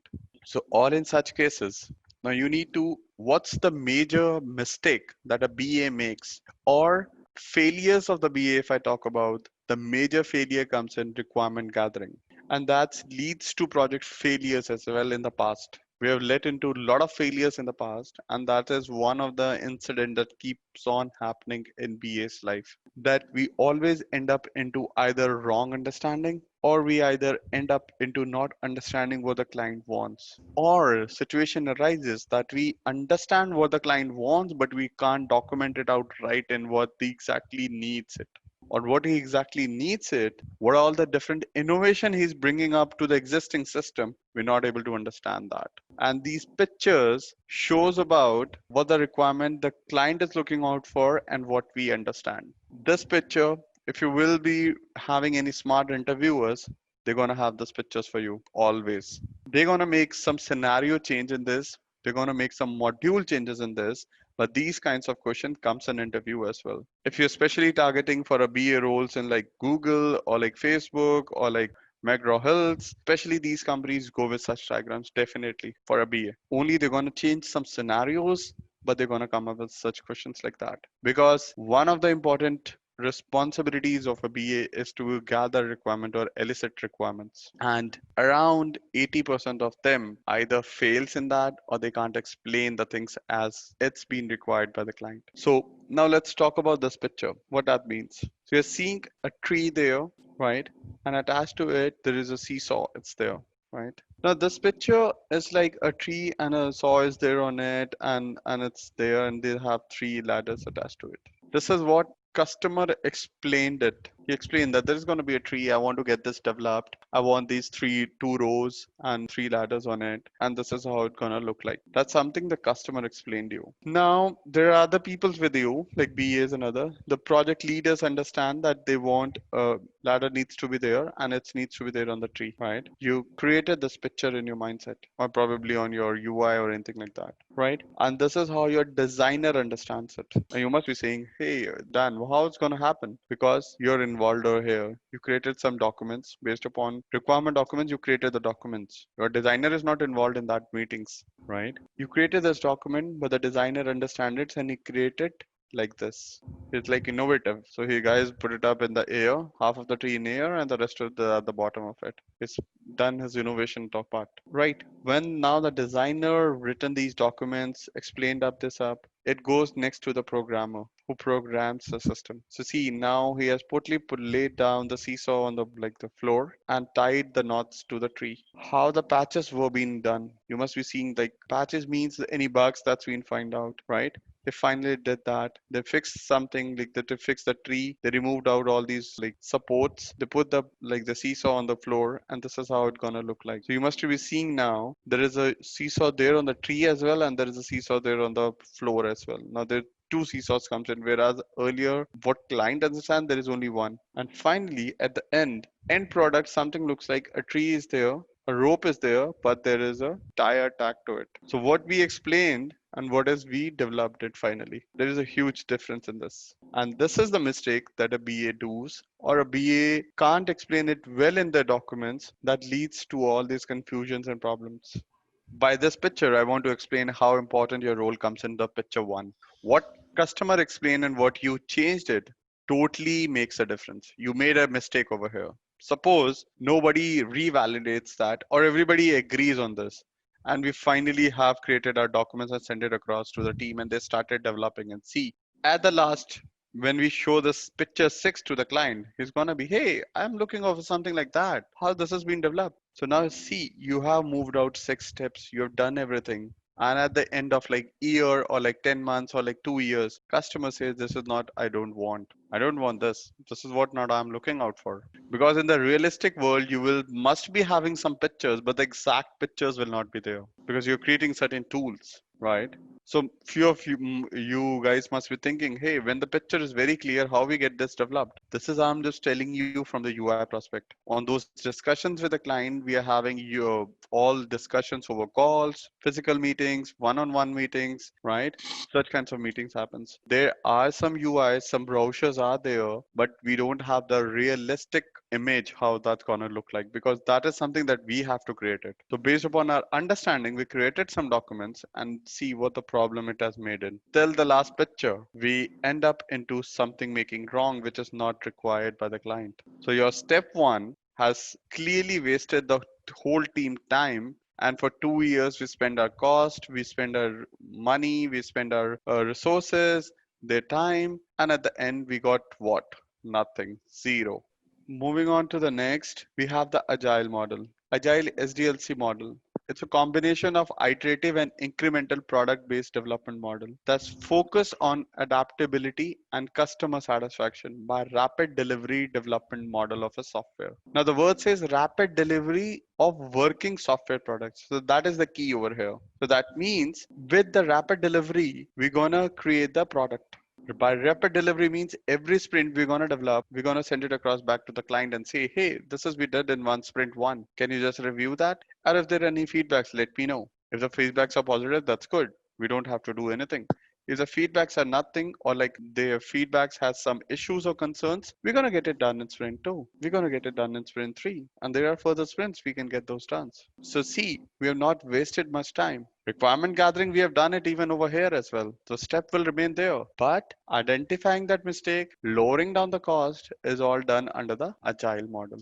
So that's why it's called as iterative product based rapid delivery model that we iteratively developed it using iterations. Sprints are even called as iterations as well. So you must be seeing certain times I'm using iterations, sometimes I'm using word sprints. Both means the same. So now let's talk about agile. What is agile? Agile is like one of the incremental product based development model. So when I'm saying incremental means by increasingly we are developing the product. That's first thing. Product based development model, that means in this model we are rapidly developing a product and we are keep on having word with the client and getting their feedbacks on regular basis around how that's been developed, what are their feedbacks, how we want to move forward, are all been taken care over here. So what they're in agile, so in the agile model we are going in the format of sprints. Every release we have 3 sprints. So we how we have divided out agile is in agile, whenever we are working in, there are two main concepts. First is release. That means when we officially gonna deliver the product to the customer, right? And how we work in that release, we work in 3 sprints each release. This sprint length will be from 2 to 4 weeks. It's a standard time as per the BEBOK guide. That's for the BA certification and as per the Scrum Master Agile certification as well. It's limited to 2 to 4 weeks. And now that totally depends upon your organization whether they want to go with a 2 week sprint, they want to go with a 3 week sprint, they want to go with a 4 week sprint. But it would not be lower than 2 and it would not be higher than 4. So that depends upon your organization, how they want to move forward. Some go with 2 weeks, some go with 3 weeks, and some follow the regular routine of 4 week sprint. So each sprint gonna work for 4 weeks. So I'm taking in a duration of 4 weeks. So sprint 1 goes for 4 weeks, sprint 2 goes for 4 weeks, sprint 3 goes for 4 weeks, and finally we deliver at the one last, the working product, and that we call it as a release. This is how the agile model works in. It's adaptive, self-organized, self-functional. Now, and this, the team is cross-functional even. In this, it's not been asked that, hey, if the developer is there, he's going to do the development only. Testers, if they are capable enough, they can do that. Secondly, in this model, developers is even been asked to like work on the testing front as well. So that's why we call it as cross-functional team. In Agile, we don't call it like the Scrum team. We don't call it as like we have a complete team. No, we have a cross-functional team or a Scrum team that has cross-functional capability of doing testing, development, both of them, even the UAT. Adaptive planning. So we work on the adaptive planning approach. Time boxed iterative approach. So by time box, I means like within 4 weeks, whatever we have to pick it up, we have to complete it within 4 weeks. So we are time boxed. If you're not able to, it will be spilling over. It will be affecting your matrices. We have burned down charts and everything that reflects that, hey, you're not able to get it done within 4 weeks. There are some issue with the planning or there are something you have not broken down well. So that sort of things comes in picture over here. Then we have rapid and flexibility for adapting the change. Suppose you made some mistake in the sprint 1. So you always have the opportunity to get it corrected out in sprint 2 within 28 days. Right, when I'm saying 4 weeks, so we have 5 weeks, 5 working days in a week. So if you multiply it by 4, because we have 4 weeks, within 20 days you develop something, you show it to the client, we get some feedback coming in that, hey, this is something that needs to be corrected. So we move on to the sprint 2 and get that corrected. So within past 20 days, we get this done. So we have an opportunity of correcting our mistakes in the next. Should you remember in the waterfall, I find out some identification as the last step. Then I again need to go on the step 1, check with the client, get it done, and follow the same 6 steps here. Whereas in Agile, client is involved with us at the step 1 itself. So even if you make any changes in the step 1, sprint 1, in sprint 2, you can get it done. Whereas if you talk about the waterfall, if you have made some mistake over here, by the end of the release, you're gonna get to know what the mistake you have done. And because clients are not involved early there. So what are all the advantages of Agile? Deliver a working product faster, convenient, and easy. Even late changes in the requirements are welcomed. Even if you're making any late changes or the clients comes up, hey, I have some changes. I think now this can be done like that. Those sort of requirement changes can even be adapted. What all the disadvantages are? Some software deliveries, especially the large ones, assets, requires beginning of the software development life cycle. The lack of emphasis is on necessary designing and documentation. So with Agile, one important thing comes in picture. We went into less of documentation and more of implementation part. Whatever we are now doing it, we are doing it as part of the implementation or the design part, right? But we will not be creating like first the documents. We are spending around 3 months in documentation, 2 months in designing, and all those things. We are not doing it. So that's why now as a BA role, the documentation have really gone down for a BA. Earlier, we used to create BRDs and FRDs for like 90 days, 100 days. We are just creating a document of like 500 pages, 1000 pages, right? Writing down all gossips in that, all sort of requirements, words, everything, documenting them up. Then the QAs and BAs are reviewing them again, and a whole sort of manual efforts we are getting into. With Agile coming in picture, we are writing them in the form of shorts user stories. And with user stories, we are getting all these things done. So in my future slides, when we'll be talking about Agile, I will be giving you more information around like what are user stories, how we write it up, how we're gonna write it, what's the format looks like, how it's gonna be like there. So all those things will be there. So when to use Agile now? That's the question comes in. When the requirements are not clear. Remember in the waterfall, what we have seen when we're going to use it, when the requirements are clear, simple, short products. Agile when comes in picture when the requirements are not clear. When you have dependencies, when the product is intent to be an industry rapidly changing standards. You must have seen when the product keep on coming up with the changes. Or there are some issues, or the lack of issues comes in picture. You have multiple dependencies with technologies and other things. When the product needs to be early to go into the markets, when you want your working model to be ready ASAP, they want that to be delivered soon. In such cases, we use the agile model. Okay, so the next comes is V model. So V model is something very specific when we are working on models where the requirement phase are very clear, right? And for each step, we need to do the validation parallelly. Like in the V model, we do verification and validation model also. Both the word says V, verification and validation. That's why we call it as V model. So on each step, there is nothing different from any of the tools, but the only thing here is in every step we need to do the validation as well. We can't move on to the next step without having a validation. So it's like a sequential cycle where we're gonna validate and each phase and complete to the next phase. Starting with planning, we move on to the requirement. At the requirement, we're gonna check whether the system and acceptance testings are done. So that's why seeing a dotted arrow. On every step, we are validating that. Then we're going to have the architecture diagrams being created, but at the same time, we are even doing the integration testing and validating whether the architecture going to integrate it with the system. We're going to have the designing and we are going to have the unit testing of it as well. We're going to validate whether the design that we have created and what are the system we had are we have done with the testing, have we validated those steps, check whether all the modules have been accepted. Based upon that, when we're going to make this comparison and did the study, finally we're going to implement that up. And this is how the shape even looks like a V, and this is how we even implement the V. And if there are any corrections or enhancements in this model, we're going to use it out in the first step again. This V model is really not popular in the market, but only uses in cases where you want every step to be validated first before we move on to the next step. These kinds of models are specifically used out in the pharma world, like specifically the healthcare industries or the pharma industries which create medicines, manufacture medicines. They use this model where they want first the planning of the product needs to be there, what they want to create it. Second, they find out the requirements around that medicine, and at the same time they check out for their testing part whether the medicine as mentioned has their benefits is even there or not. They're going to validate. Once they identify the medicine have their required benefits, once this step is cleared, then only they're going to move on to the next step. Okay, the medicine scale, let's create its molecules or like its components. Parallelly, we're going to test that out again, whether it's working as expected. Then we're going to have a detailed design, how that going to look like. Then again, we're going to validate. And finally, we're going to implement it as a medicine finally been developed. And with in implementation phase, we're going to test it on certain humans, monkeys, rats. And finally, with this implementation becomes successful, then we move on to the next steps. So it's like case specifically, we use this model. Usually in IT, we hardly use this model. Either agile and waterfall is highly being used out.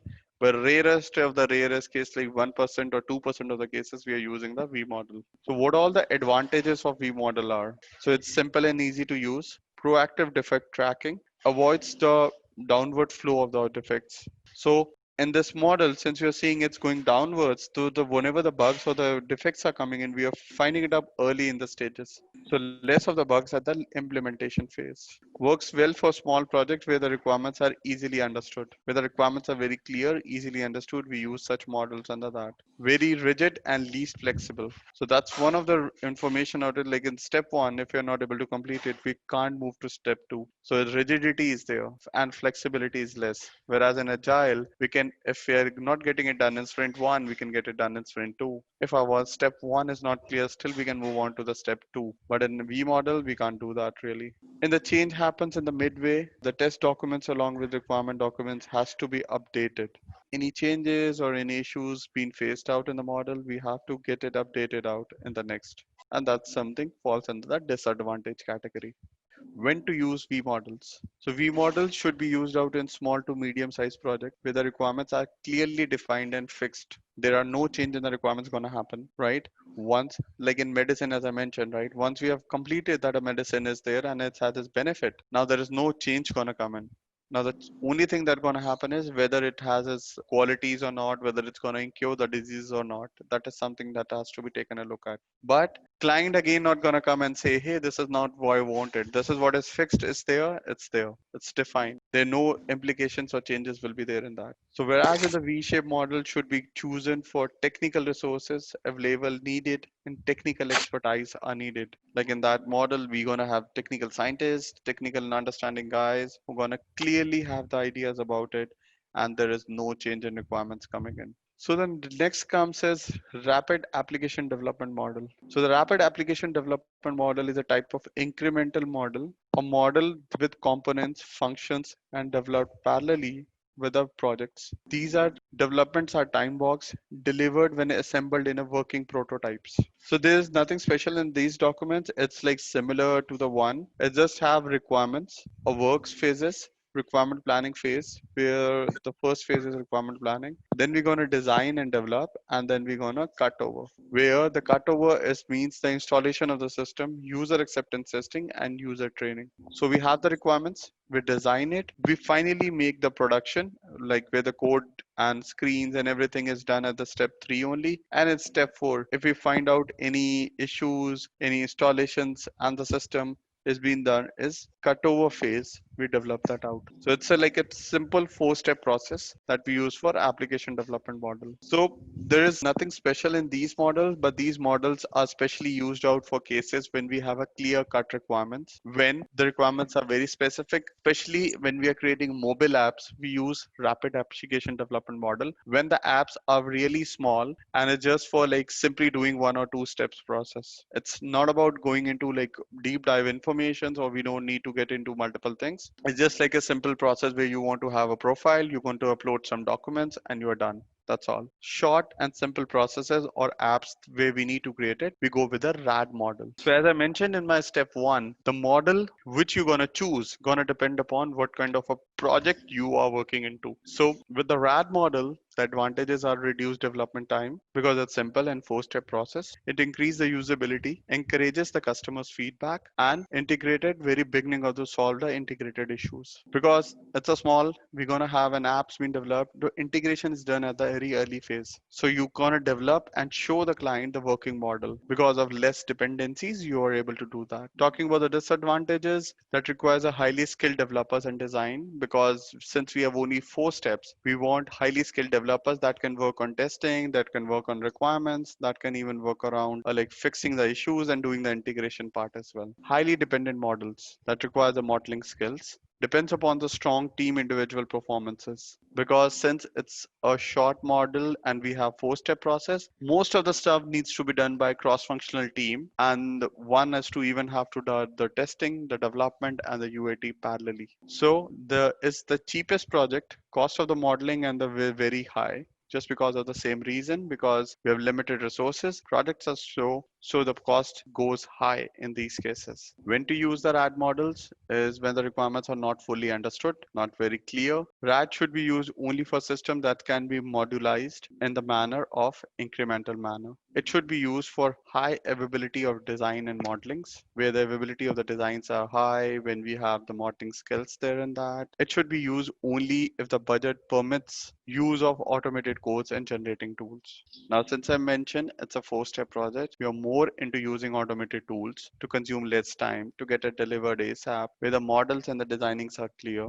Because there is no change in requirements going to happen because it's fixed. We're going to use automated tools to get it developed, because there is no chance that the requirement we're going to getting change. Although these models are looks to be like similar one or the other way, but the only difference comes in like under watch approach we're going to use the which one. So the next comes a spiral model.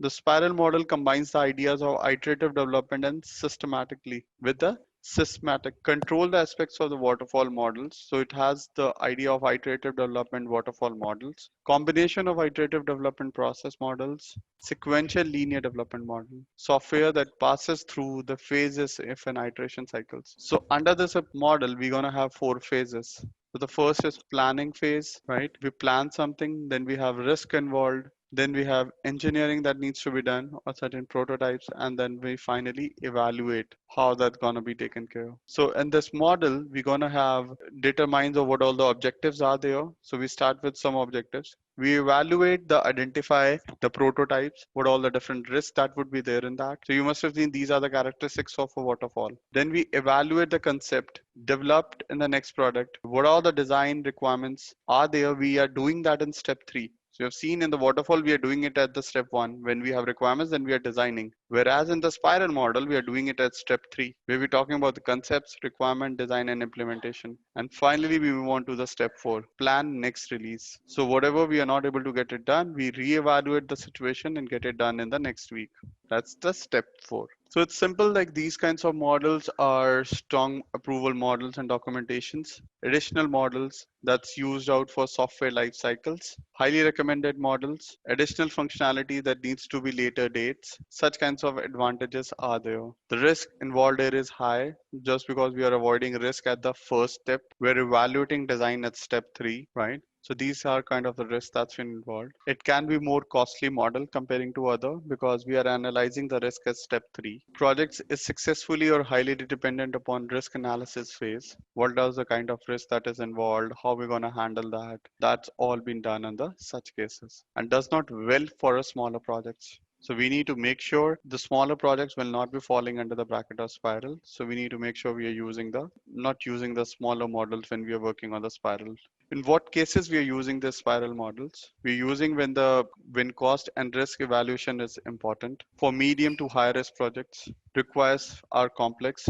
When the requirements are complex, we're going to use the spiral world. New product lines, when we're creating something new on the product lines, user needs are there that are unsure or that are unclear. In such cases, we'll be using the spiral models. So now the next model comes as rapid rational unified model, or we call it as a RUP. So RUP model is an iterative software development model. It's object oriented approach that's been used out by the project management for high quality software productions. So in this model, we have basically 4 phases. So one is inception, elaboration, construction, and transition. So if you see this diagram, you must be seeing there are 4 phases been there. And in each phase, we find out what all the inception, what all the business modelings and the requirements will be there. What is the code or the idea envisioned? How it's been elaboration? What all the use cases and the architecture or the diagrams are there? How the construction of the activities looks like? How the design is completed? Transitions follow the activities to ensure the customer satisfaction. How the transition of it is happening in how the flow of the activities is to ensure the satisfaction of the customers. So what we do is we analyze the phases of the requirements, and in each phase we are talking about the response even coming in. The requirements remains the same, but how we evaluate with the help of use cases, architectures are designed. So instead of designing, we are creating the use cases over here. With the help of the use cases, we are creating the design architectures. That okay, if this gonna use case gonna happen in this project, we're gonna have an architecture like this. This is how we're gonna implement and design. This is how we're gonna transition them, and this is how we use the RUP model. When to use RP model? Recommended for large or long-term enterprises project where the complexity is like high to medium complexity is there. So that's projects can't be used out for very low models. It's been only been used out for the highly recommended long-term models that goes for like 5-10 years, where you need to make sure whatever you are developing at the same time you're getting a feedbacks from the customer as well. What all the advantages of these models are? It's more or emphasizing on addressing risk. It's more based upon like customer feedbacks and their feedbacks approaches coming in picture. Allows requirements to project evolves. It does not either a strong focus on documents and ceremonies. Main focus remains the software product itself and the quality of it. What all the disadvantages are? The team member needs to be expert in the fields or software methodology. Development process is too complex and disorganized. Since, as I mentioned, that we're gonna only have use cases first and designing later, it's disorganized process. Some clients even don't understand this process or sometimes get confused that why we are having use cases first and design at the later phase. But because it's user specific model, so we're gonna have use cases first and design at the later. So it sometimes even helps provide an unclear implementation guidelines. So it fails to help you clear with what the requirements are. So it's a confusing model, but it's like most of them don't recommend to use this because it's really unclear and the implementation is even very not very as expected. So usually it becomes highly difficult to understand this model, but it's used out where the complexity of the projects are even high, where we really want projects to be looked out from an angle of like 5-10 years, where we are not clear, and every time we're going to develop something, put it up in the market, getting it feedbacks from the client, they're going to use it and they're going to provide the feedback, and again we're going to get into it. It's more of a like an innovation part. We are innovating or we are developing something new and we want regular feedbacks. So in such types of cases we are using such these. So that's all we have for today. In the next, we'll be talking around the different charts, the RACI charts, what all personas are there, what all the managing interface stakeholders are there, what all the different onion diagrams are there, how we're going to identify the stakeholders. We'll be talking around the same in the next class. Welcome to training 3, the BA training. Today we'll be talking about more about stakeholders, the onion diagrams, the power influence metrics, RACI metrics, and what do you mean by personas. That's one step more to understand your stakeholders better. Because now in the previous two classes, we talked about model, we talked about MOM, and now we will be talking more about step by step because MOMs you have started preparing in, models you have talked about it, different models you talked about it. You talked about Agile, you talked about waterfall, you talked about RAD, you talked about B model. Now it's time to now start interacting with stakeholders. So being as a BA, you are new to any job, you have been newly joined any organization or one or the other way. Now you're gonna start interacting with stakeholders in order to gain requirements or to understand what the client wants. Okay. So stakeholders. Stakeholders, first of all, need to understand anyone who getting affected, impacted by the project, by its deliverables are stakeholders. That's a generic statement, first of all. Okay. Anyone associated to the project, anyone getting impacted by the projects, its profitability, non-profitability, right? Any way out, right? Some may getting credit of it, some needs to get like promotions by it, some needs to show it as a sales, some needs to show it as a anything else, everyone related to that project, whereas it should be interest, it should be political, it should be physiological, it should be academic. Anyway, if anybody is involved, he is part of the project and he will be called or he or she will be called as a stakeholder. Okay. Now, stakeholders are further divided into two major categories. Although there are like hundreds of categories, but on a major level, stakeholders are basically divided into two major categories that are internal stakeholders and external stakeholders. Okay. And now on internal stakeholders, all the persons related to project, related to company are all internal stakeholders. Because being as an employee, it's your responsibility to be part of like the success of the project. BA needs to be like he has to successfully delivered. SME has to take care that he's truly delivered. Being as a CEO, he's an internal stakeholder because he needs to adhere the clients and get everything successfully delivered for his project to get some funds from them. They will be sourced by funds from the client. So all those things are part of the internal stakeholders. So they have interest to it. Now the point you bring it up, CEO. Yes, he is a stakeholder and he is an internal stakeholder. And by that, it doesn't mean that if he's not going to involve, he's not a stakeholder. He may or may not be involved. That's first thing. He may be keeping up in all CC or the BCCs of the emails, or even if it's not put it up in all those, he is one of the stakeholders of that particular project internally because that is going to bring them the revenue, that's going to impact their images, and being as a CEO, it's important from them to handle their individual clients. Whether they are involved or whether they are not involved, they are part of the projects.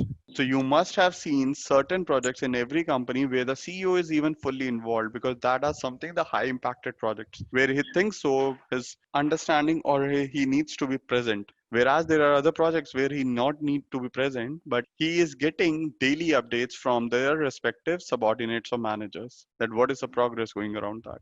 So all of these guys, team members, everyone is part of the internal stakeholders. Got it? So now, as I mentioned, on a very high level, we have divided out into two categories of like internal and external stakeholders, right?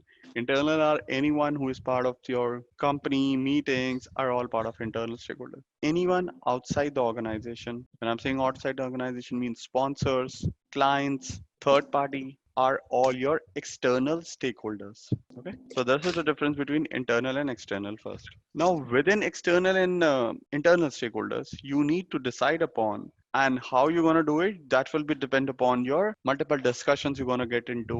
You will be seeing in the in your few first meetings, like the kickoff meetings or your initial phases of meeting, who is holding what designation and who is like making decision making things. And you need to further recheck with the clients or like your other team members that who holds what responsibility, and for sign offs whom I need to get in touch with. So this is how you're going to differentiate upon primary and secondary stakeholders as well. We're going to do one activity. By that, you're going to identify, right, who all the right stakeholders, who will not be, how you're going to identify. There are some techniques to do that. I'm going to help you understand that as well. But on a high level, we have like internal and external. Within internal and external, you need to even identify who are primary, who are secondary as well. And with the help of your discussions, your knowledge, and your discussions level, you need to understand who holds what responsibility and how much effort they are putting in, and what is their like board categories, what is their responsibility that's part of it. Moving on, what is the importance of stakeholders? Without the ongoing participant stakeholders, it's hard for a company to survive, as company stakeholders are mutually independent. So stakeholders are mutually interdependent on one or the other, because that holds an interest in the company, that holds to bring up the revenue, that holds to bring the money to be there, that holds to bring some publicly out your company's image in the market. Thus, the stakeholder engagement is important, helping company express its value, missions, develops, improve the relationship, and continue the business. We have seen, we are talking even about the mission, vision that should come from our implementation that we talked in the first one, where we talked about most analysis, right? Mission, vision, and everything we talked about. So it should even reflect in our working culture. Other than that, all stakeholders needs to be involved, need to be well aware about what we are doing, how we are doing, where we are. All these MOMs all are even important part of getting all these things done. Okay, so now once how we need to identify who are our stakeholders, always when the project initiates, there is a meeting called kickoff meeting. So this word has come in from FIFA, right? Or you can say rugby. Both of the sports start with a kick. When a football match started, the ball has been put down in the center of the circle, right? And you need to kick, any of the team needs to kick on it. And with that, we initiate the match. Similarly, the first meeting or like the first few meetings are called as the kickoff meetings. So that is how we're going to initiate the call with clients, or you can say it as stakeholders. So that's why it's called it as a kickoff meeting. So now with the kickoff meeting, we initiated the meeting. We have the agenda, everything is there. We started talking about it. We're gonna talk about more about project, what the client want. They're gonna give you some understanding if they're gonna have any brochures, details, projects, any previous talk, any search information, any research information they have, or one or the other information, whatever they have in place. They're gonna all share it with you guys. In that meeting, now you need to start analyzing who is speaking about what, who is most speaking about approvals, more speaking about documentation, who is giving us solutions, who is talking more about technical terms. So this is how you're going to start creating a picture in your mind. Although I'm not saying these, by that picture you need to assume that everybody is going to be doing what you think so. It's not correct, but that's certain ways of attention, because being as a BA, don't think you want to write everything or document everything. No, that's not even possible, because within a 1 hour meeting, whatever every second is being saying, you can't document that. So you need to be smart enough. You need to be asking right questions so that it's clearly articulated that who will be doing what position he holds, who will be the main clients, who are the supporting ones, who are sponsors, who are external clients, who are the third party persons. That all need to be defined in that meetings.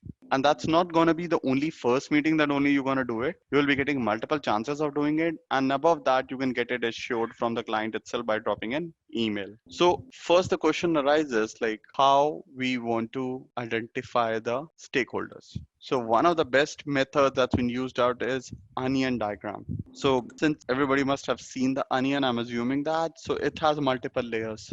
Similarly, the onion diagram even have multiple layers. So and then onion diagram indicates how the clients are involved with respect to the solutions. which stakeholders directly interact, which participate, and which all have the larger organization viewpoint from the organization. So you've seen with working with an ideology of like who are involved as a stakeholder with a solution, who are directly interacting, who are just providing them solutions. So we are managing them into categories, who are providing them solutions, who are talking about the directly interacting, who are not directly interacting, who are talking from the purpose of involvements, who is not talking from the purpose of involvement, but is only talking about the sales, right? There are few that will be only acting as a mediator. So you need to analyze that. Or if you have prior information before even jumping onto the calls, you can have prior internal discussion with your sales team, with your marketing team that, hey, who all guys will be there, who will be holding responsibility. If there will be any questions around those, who I need to reach out. All those things you need to get yourself pre-prepared before getting into that meetings. So in this onion diagram, you have seen these 4 layers. So you will be seeing first we are looking at the solution delivery. So you've seen the project teams and other directly involved in creating the solutions are all part of the solution delivery. Next layers talks about affected organizational units. End user, help desk, and other work changes affected the solution is delivered. Once the solution, whatever you've created, it's delivered in the second layer, who all will be impacted by that will be coming as affected organizational units. Third is comes as organization or enterprises. Sponsors, executives, domains, interacts with the defected groups are all organization enterprises. Finally, the last is affected external stakeholders. Customers, suppliers, regulators are all external stakeholders. So see, external, internal, organizational, all are stakeholders, all are involved over here. But under what layer, what of them are there, that defines. If they are, we are talking about external, these are the customers, suppliers are external. If I talk about organization, these are organization peoples. End users are affected organizations. And when we are talking about solution, that will be the internal team. So now you have seen, you have on a high level have defined who falls under what bracket. But now you, the question going there in your mind is like, hey, what about Dan if we're going to have individual persons? How are we going to do that? So for that, let me tell you how you need to smartly do that. So using the same onion diagram, this is how you need to create your circle. You will be creating your onion on the same base circle. Let me make it more smaller. It's better now. Okay. So see, what we have done is we have created the 4 layers only, right? So just take a look, the internal application. The application remains the same. We created some application. Now see, the system, what we mentioned in our previous slides, affected organization units, and who will be responsible for the like the solution delivery, the affected organization units. Who are those? Team projects and other directly involved in creating the solution. So take a look. We have developers, PM, operators. These are all the ones who are involved. Now, over here, since I mentioned on a high level that developers are their PM, you can explicitly name them up. Right. Over here, you can write it up. Kamlesh. Over here, it's Martin. Over here, it's like Om. So these 3 peoples are involved from the system side. Either you can mention their lead's name even. That is even fine. That from QA, we're going to have Om. From developers, we're going to have Kamlesh. And from PMB, we're going to have Amanat or Martin. So these 3 guys are responsible from their leads prospect, from the system prospect. Anything, any questions going to be, we need to route out to these leads. One, we are done with the first layer. Let's move on to the next orange layer. You're seeing the containing systems, the users, admins, support staff, these are all involved of it. So by users, we're going to have external users, internal users, admins, UATs are all coming under this part. So over here also you can write out these names. And at the last, we have the wider environment, the supplier, customer, public, consultants, regulators, financial institutions or beneficiaries, bankers involved, customers, suppliers are all the external stakeholders. This is how you're going to add their pictures and you're going to simply write down their names. If you have like outside names, we can add it up. Anyone like Kamra is there. We're going to have like Itmer is there. Ashwani is there. That's going to be acting as a external stakeholders. So this is how with this ring of onion diagrams, you're going to help understand what stakeholder represent what and how they are associated. Okay, so moving on to the next. There is another way out for identifying the stakeholder is using the wheel diagram. Over there, we're going to talk about what all the stakeholder structures are there, right? So there is nothing we are doing in this wheel. It's just like we are creating certain brackets and each bracket we are putting up their names, like who all the suppliers are. This wheel is being used out when we have a super high big project where we don't think like only you external stakeholders, and some third party are involved. This happens for projects like when you're creating Amazon like things, where you have suppliers, regulators, employees, managers, owners, competitors, customers, partners, and the transit applications. Multiple dependencies are there where you can't simply work on like creating something and you're going to get it done, where your dependencies, like first you need to check with the regulators, employee needs to be checked it up, manager approvals, then an owner, then who will be our competitors, price range, who is the end customers, how that gonna go, where we gonna have warehouses, how we gonna partner with them, where our product needs to be there, who gonna supply it, and finally it goes out. But all the regulations will be involved. So in such bigger projects, we're gonna use this wheel diagram and putting it up under different brackets. And whatever the dependencies you have, depending upon that, you're gonna increase the brackets as well. It right now I can see only like 8 of them. You can increase it to 10, 12, depending upon what a sort of dependencies or process you have identified. So that's the wheel diagram. And under each bracket, who all are your point of contact or who all will be involved under that. So you're going to simply add the diagram nature and you're going to do it. Or you're going to simply add the name over here saying that, okay, there is one person called like Dan who's responsible for suppliers. There's someone from regulators who is like our point of contact. And this is how we're going to identify the wheel structure. Now, when we are having such discussions, we need now to be very conscious or clear about who will be having power influential matrix, who are having more powers and interest to the project, and how we're going to do that. With the help of discussions, with the help of understanding, we're going to understand who holds more power, who is holding more decisions. So this matrix is there, power interest matrix. The stakeholders are grouped according to their powers and level of efforts. The interest is the stakeholders: high power, low power, high interest, and low interest. So it starts from bottom to the top, and from here it goes to the x-axis and y-axis. So whenever you're having discussions internally, this has not been created or sent it across. So that's an internally BA usually does that just to be in a smarter hands, right? Who falls under what quadrant. So you're going to create an internal doc for you where you're going to have 4 boxes and you're going to understand based upon your multiple discussion, and don't judge just because of one meeting. Although keep that in mind, who is talking about what, who is talking not about what, but have a generic understanding in your mind and try putting up people's in quadrants that, okay, if it's going to be only talking about monitoring things, I've seen some of them are really not talking, but they're just interested in listening, or they're well known about what they needs to be do. But by then, don't think like if CEO is not talking in the meeting, is like a monitor. No, it's not a monitor. We need to first decide upon internal and external. Then we need to think about under what quadrant which guy falls in. Like Kamlesh talked about multiple things about how we gonna get it done, how we not gonna get it done. So Kamlesh will be pretty much involved and will be coming under the bracket of manage closely, right? Whereas you have seen Kamra, he's like more satisfied, so he'll be coming under the bracket of keep satisfied. He's more interested in like satisfaction, everything is going on track. The moment comes in, we see Om even speaking more about it. So he is again gonna be coming under the manage closely persons. Whereas the persons who have not yet spoken up or not coming up with any questions, right? Or they are not part of the team meetings, but they are part of the meeting invites, are the persons that needs to be kept informed or put it up under the monitor. Like if we have a developer or a QA, that will be put it up in the monitor area. Whereas if there will be CEOs involved in that project, that will be persons who will be kept informed, or the persons who are there in CC of the meetings invites, or the person who needs to be well informed. So this is how, with the power and the interest matrix, you need to identify based upon your discussions and need to put it up in these quadrants. This is how we judge people, that who will be responsible, who are asking what questions, who will be responsible for what, and how we're going to identify them. So let me show you with a more clear diagram here.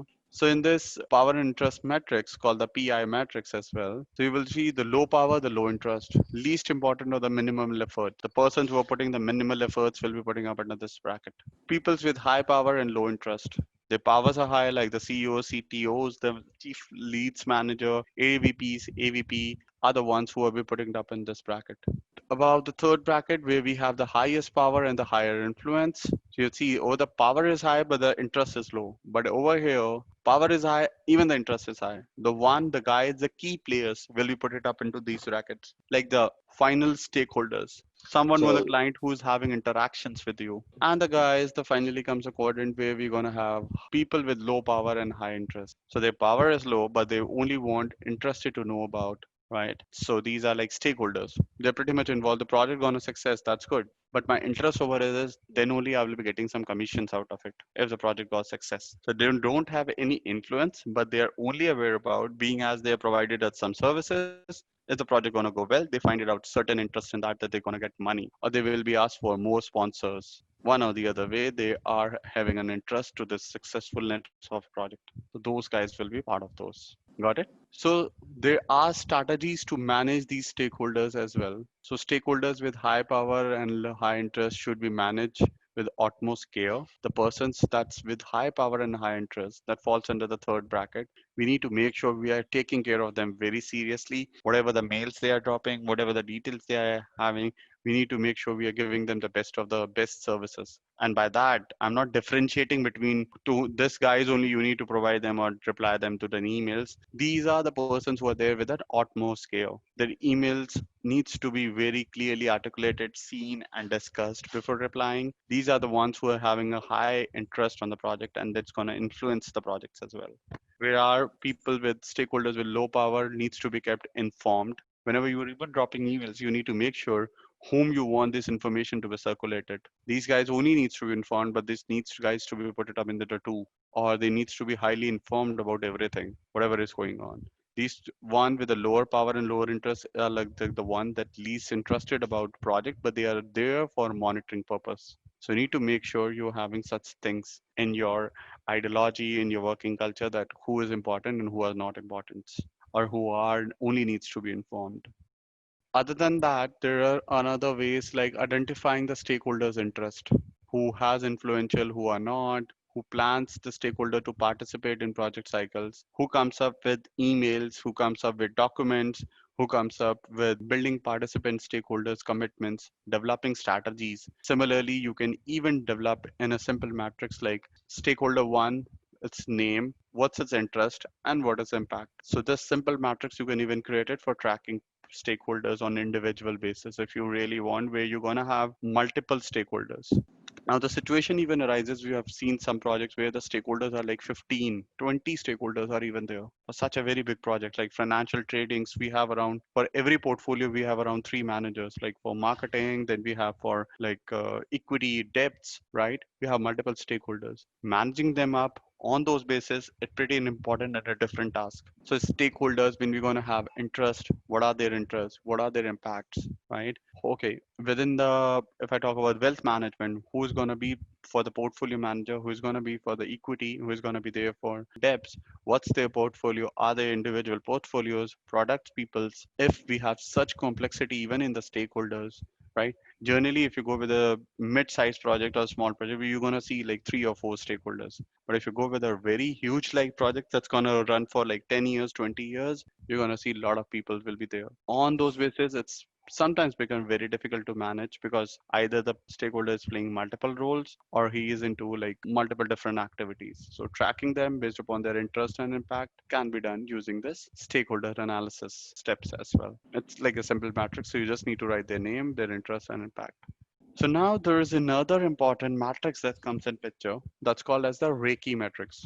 So R stands for responsible, A stands for accountable, C stands for consulted, and I stands for informed. So that's the word and it says the person who are responsible, the person who are accountable for the task and the products, the person who needs to be consulted for any expertise, any knowledge sharing sessions, or you need to consult them to validate information or need to check them whether you're going on the right path or you understand things right, or the person who are only needs to be informed are called Reiki metrics. So let me take you to this one. Suppose now you have these 4 peoples involved. Annie, Bill, Charlie, Devi. These are the 4 peoples involved. We call it as Reiki metrics. Now we have categorized our deliverables, or you can say the projects, into these activities. Like, what about if you're going to have something, or you can, in simpler manner, you can say we have created this 5 buckets. What people fall under what bucket we need to identify. So, what the 5 buckets we have created is project planning, define requirements, develop actions, finalizing solutions, and end user training. So now what you're going to do is you're going to add initials in the front of their names. Talking about Annie, project planning, he's A, means he's accountable. For Bill, for project planning, he's not accountable, right? Your C, we put it up as R, right? For Charlie, he's not even accountable. He's not been asked for anything, but he's in the bracket of C, right? So he is only responsible for consulting. He's not responsible for any accountability, or is either needs to be informed. He's not even responsible. He has some accountability. So means so the person who, if I need to reach out for, he's the guy that needs to be reached out for any accountability part or responsible part. Charlie, that is even needs to be consulted. But Devi doesn't hold anything in project management planning. So even if you want to drop any specific emails around project planning, Devi doesn't needs to be involved. That's first thing. Second thing, out of these, you must be getting the reply coming in from Annie or Charlie, because Annie is accountable for and Charlie is needs to be consulted. So these two peoples will be accountability, holding accountability or like consulting, needs to be consulted. Whereas Bill is only responsible. If these guys are not doing it, Bill is going to help us getting it done. He's responsible. But the accountability is on Annie. So this is the guy that will be first being asked for, or the like the Charlie's the next. He's the guy that will be looking out, and Devi is no more involved here. Similarly, like if I go with like finalizing the solution, finalize solution. Annie is accountable, Bill is responsible, Charlie is there for consulting, and Devi is only there to be informed. Now over here in this scenario, you can see it's the same replica of this, but now the Devi needs to be involved here. So solution, you will see Annie is again accountability. Charlie is again coming under responsible. See, Charlie is coming under the consulting as well. Devi is under responsible. Now you're gonna add, if you're gonna talk about any solutions, you're gonna add Devi as well. And these guys will be responsible for helping you out with answers. This is how we differentiate things. Got it? Okay. Now at the last, it comes as the persona of a stakeholder. What all the different personas that's been created up? What all the different end users are there? Similar motivation and behaviors of the things are there. Like persona as frictions, realizability, sense the build of the knowledge, behaviors, and characteristics of the real people. How the person is there, what's his profile, how it looks like. And you don't need to do it for all. You need to do it for the persons very specifically who are like making decision makers, who are the persons who are directly involved with the project success from the client sides. So you need to find out more about that person, more about the details, whatever you discuss based upon that, creating a picture, a characteristic real picture of that person, how the segments is divided into, what is the background, what is the persona, how it looks like, all being discussed in the persona analysis. So let me show you one diagram. So this is guy Steve. Steve is the guy that is of 47 years of age. Who is he? He's like the CEO of some company and a worth of $85 billion. What all his innovators are, right? What he finds out, how he finds us. If that CEO reaches out, or the client, I'm just taking an example of a CEO that CEOs reaches out to you, right? Or he shows interest in having a word with you. So the person who is interested in having a word, we need to find out all about him, what he thinks. Like if we talk about Alan must want to get like work with our company. Suppose we all batch mates are part of a company, and Alan must shows interest and he asks his marketing team, hey, there is one of the startups there in New Jersey, right? JanBask training. I want to work with these guys. Can you help me with that? So before, when you are handling such clients, right, you need to even make sure what is Alan Bucks is all about, right? Who is Alan? What he is part of it? How big the client is? What all we need to take care? What may be his interest prospect? What is he must be looking out for? Go to the company's website, talk about their vision, mission, think about it, their future plans, why he wants you, how he finds you, why he considered you out of many million companies. We're just a startup. What are the pain points? If he has reached out to us, there must be some pain points that he's having. What could be there? What will be there? Or what you may think will be there that he's facing in their current business. Start analyzing their current businesses. Maybe they would be having pain points and they are looking out for some solutions. What all the initiatives they have already started in, what they want to know. what it doesn't want, what they must be looking out for, and why they're gonna work with us. Are we compatible enough to work with them? Any service teams that's involved. So this is how like creating a persona profile of one of the candidates or a person or a senior person or responsible person. So just by that, you will be getting an image of that person, that what he wants, what he's responsible for, or how he wants things to be done, or what kind of expectation this guy must be having based upon like CEOs. He's free to make even decisions. So if you're going to cater them well, we may even get another million coming in because he's a big rich millionaire of 85 million euros. So you need to even understand, if we are directly talking to these guys, I think there is no approvals required for this guy. If he agrees or if it's got satisfied, he's going to straight away give us the money. Marketing teams, sales teams will be looking out directly talking to this guy like Steve and gonna get that built. We're gonna get huge business coming in from. So this is how you're gonna create a profile of someone. It's just like a Facebook profile, if you can say, that have limited information, but in this you're gonna have multiple information. How you're gonna collect it? The sources will be Google, their company website, their marketing team, their sales team, its social website, their Twitter handlers, and there are multiple other ways how you find it up. What's its social presence, what he thinks about, business insiders, certain New York Stock Exchange magazines, their interests, news portals, what this guy is all about, or what this company is all about. So this is how you need to have certain persona profile of someone. When I'm saying persona profile, I'm looking out for those information. Either that information is related to my business, either that is something that's gonna impact taking a decision of my business, or something that's he's really doing out of the box that needs to be informed or needs to be well known, because that shows his or her identity. Going forward in our next classes, you will be seeing, will we even started recommending solutions to our client. So before that, your mindset should be there that what my client exactly wants, right? He's like Facebook owner, and what you are delivering them, okay, your car gonna look like that. Will it be interested? No, not at all. Because he's something looking out for some social media things, right? And some social handling things. And you're pitching them something related to cars. Or he's like an IT guy and you're giving them examples of like some car manufacturing. That will not help. So you need to make sure what your client really wants, what kind of a manufacturer he is, in what business he is, what kind sort of information he must be knowing in. Do we have multiple business or he's just having single business? What's its interest part? What he loves most? What additional we can pitch in once we are done with our project? Think from that angle. Marketing, strategy, business, problem solving, solution oriented, all those angles. It's not just about one project, we need to complete one. We can even pitch it up. Hey, so we are done with this, Steve. We are done with this project. Now I've seen you are even having some interest in supercars. We have one app that's an automated app where you don't need to keyless entry in your cars will be there. You'll be getting notifications when your car need what, right? All those informations will be there. So this is an app that we use it. Do you want to integrate with us with that app? That's a really good product. This is how you're doing a cross selling as well. So make sure once you're going to have all this information, then only you can do that.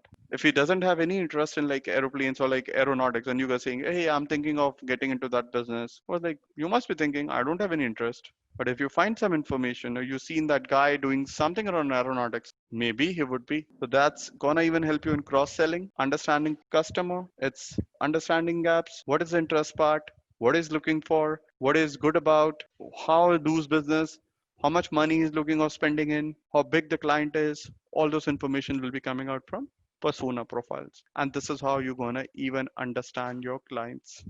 Got it? Today we'll be talking more there on the training session 4. So let's talk about Vault's business different processes are. Spark diagram is something way old long, so we'll be not be talking about it, although it's there in the slide, but we'll be talking about other fews in the upcoming slides. So we'll be talking about flowcharts. We'll be talking about business processes. What is as is to be? This is something really important for a B100. What all the different frameworks, models, and simulators are, we'll be talking around those. And we'll be talking about in the framework section, we'll be talking more about the flowcharts today.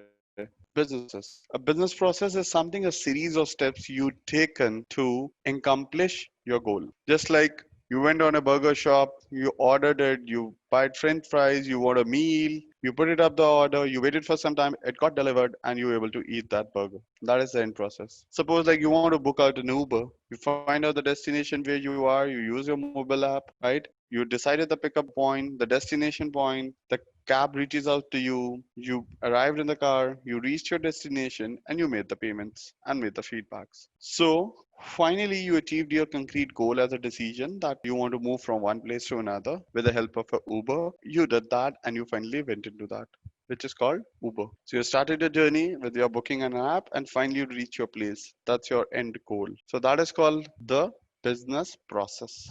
Now, it is like the fundamental building blocks of several related ideas, business process management, and process automations, etc. So, now being as a business analyst, today in this class, we'll be talking more about your business skills. So, now your mindset has already developed some model skills, problem solving skills, search skills, analyzing skills. Today, we'll be talking about your business skills, how you want to develop your business skills, how you need to think in that direction, why the business analyst word has business in it.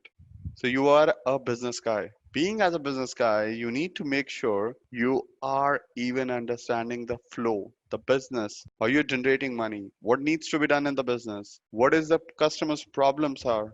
Are we reeling by a solution? Are we really resolving customers' problem? Or we are ending up into giving them extra 10 minutes and sending us, hey, you use these steps to move forward. Instead, that can be done simply in like three or four steps. That's sort of something a business model that we are looking out for because we have to now create it by our own. We have to send it across our suggestions. So this is one of the example that I've shown you for the Uber diagram, right? Where the customer comes in, he books the app, either the pickup and the destination points. Details of the driver are being shared. Cab details are there with the customers. Cab arrived, you reach your destination and you made the payments. Finally, your end goal is met and you are there at the destination place. So now this is how you need to make sure whatever the problem statement's gonna come to you or how that's gonna be in your bucket, how the client's gonna reach you with their problem statements, you need to draw the similar business process diagrams for them. Or you need to help them up with a most efficient way of getting things done.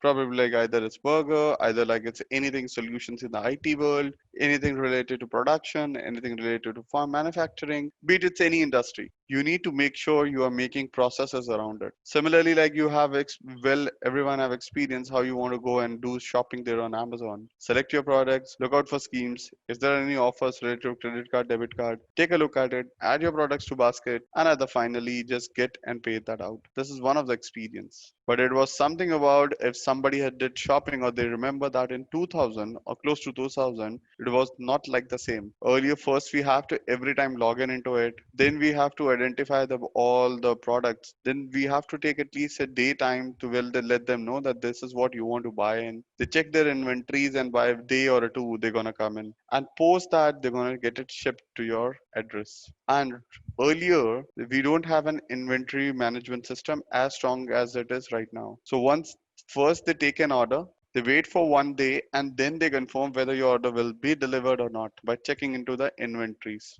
But right now, the inventories are itself being checked out on the platform itself. So I've seen what was the process earlier to what we have changed it right now. So Amazon even have must reached out to some company for around this problem and they get the solution out. But in order to do that, they have even taken some time. And one of their business models or like the business analysts have developed these processes. So this is how you need to even create a mindset that going forward, you will be even having that mindset from the business logic that what the best I can give to the clients in the most efficient and time consuming manner. Not time consuming manner, sorry, less of the time consuming manner. So components of business process. So the business process comprises of the business goals, what all the business steps are, and who are the stakeholders involved. By our stakeholders here is like who are our end customers who are going to use that, what are the steps needs to be taken, and what is the goal that needs to be achieved using this business process. So all these three are tagged to the processes. Talking around like the business process is a series of steps performed by a group of stakeholders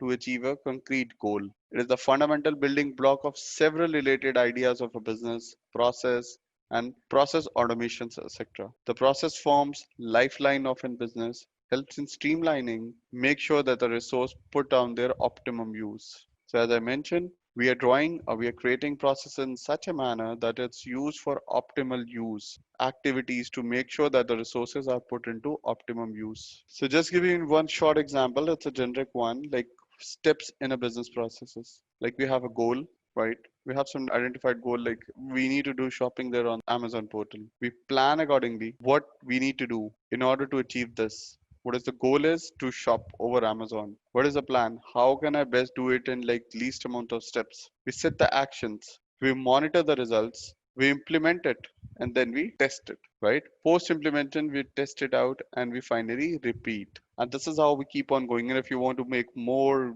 then repeat out this action, again went out to the next and repeat out this action, test, implement, monitor, and this is how we keep on going in.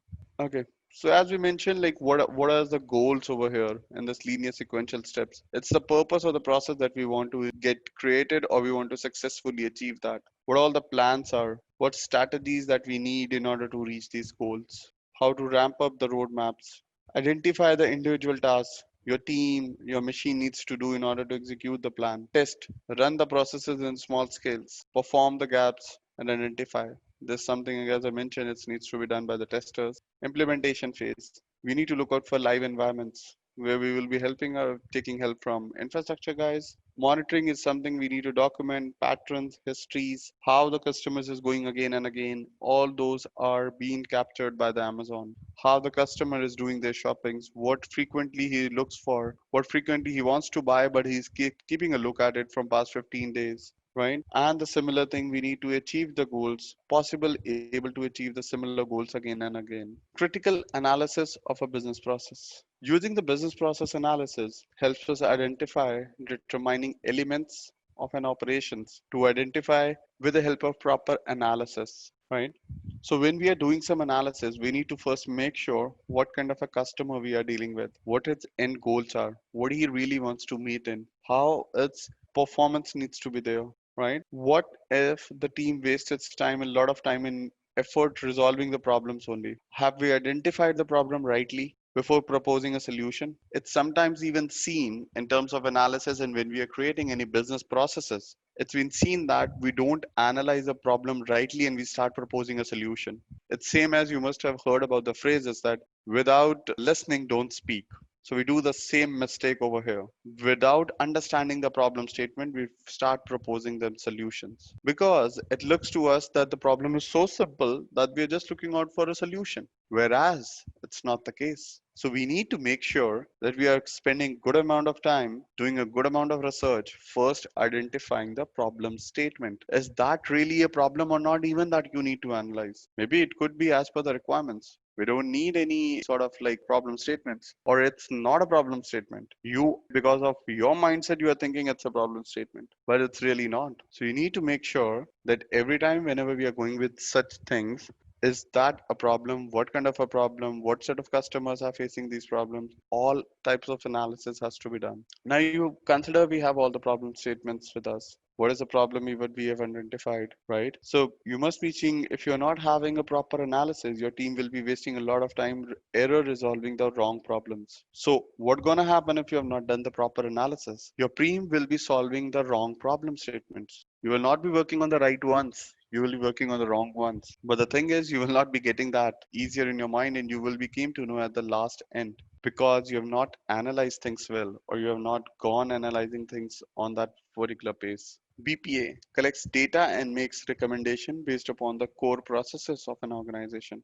Business analysis is used to identify any problems, needs for an organization, which could involve financial, control, market research, hiring practices, and cost cuttings, etc. So, what are all the different stages in a critical analysis of a business process? So, when we are analyzing out any business processes, right, these four steps needs to be taken into your consideration, and these are very important steps. First point, identify the process. The first step is to choose the as is states. What is the current state of that problem statement? What is the problem statement?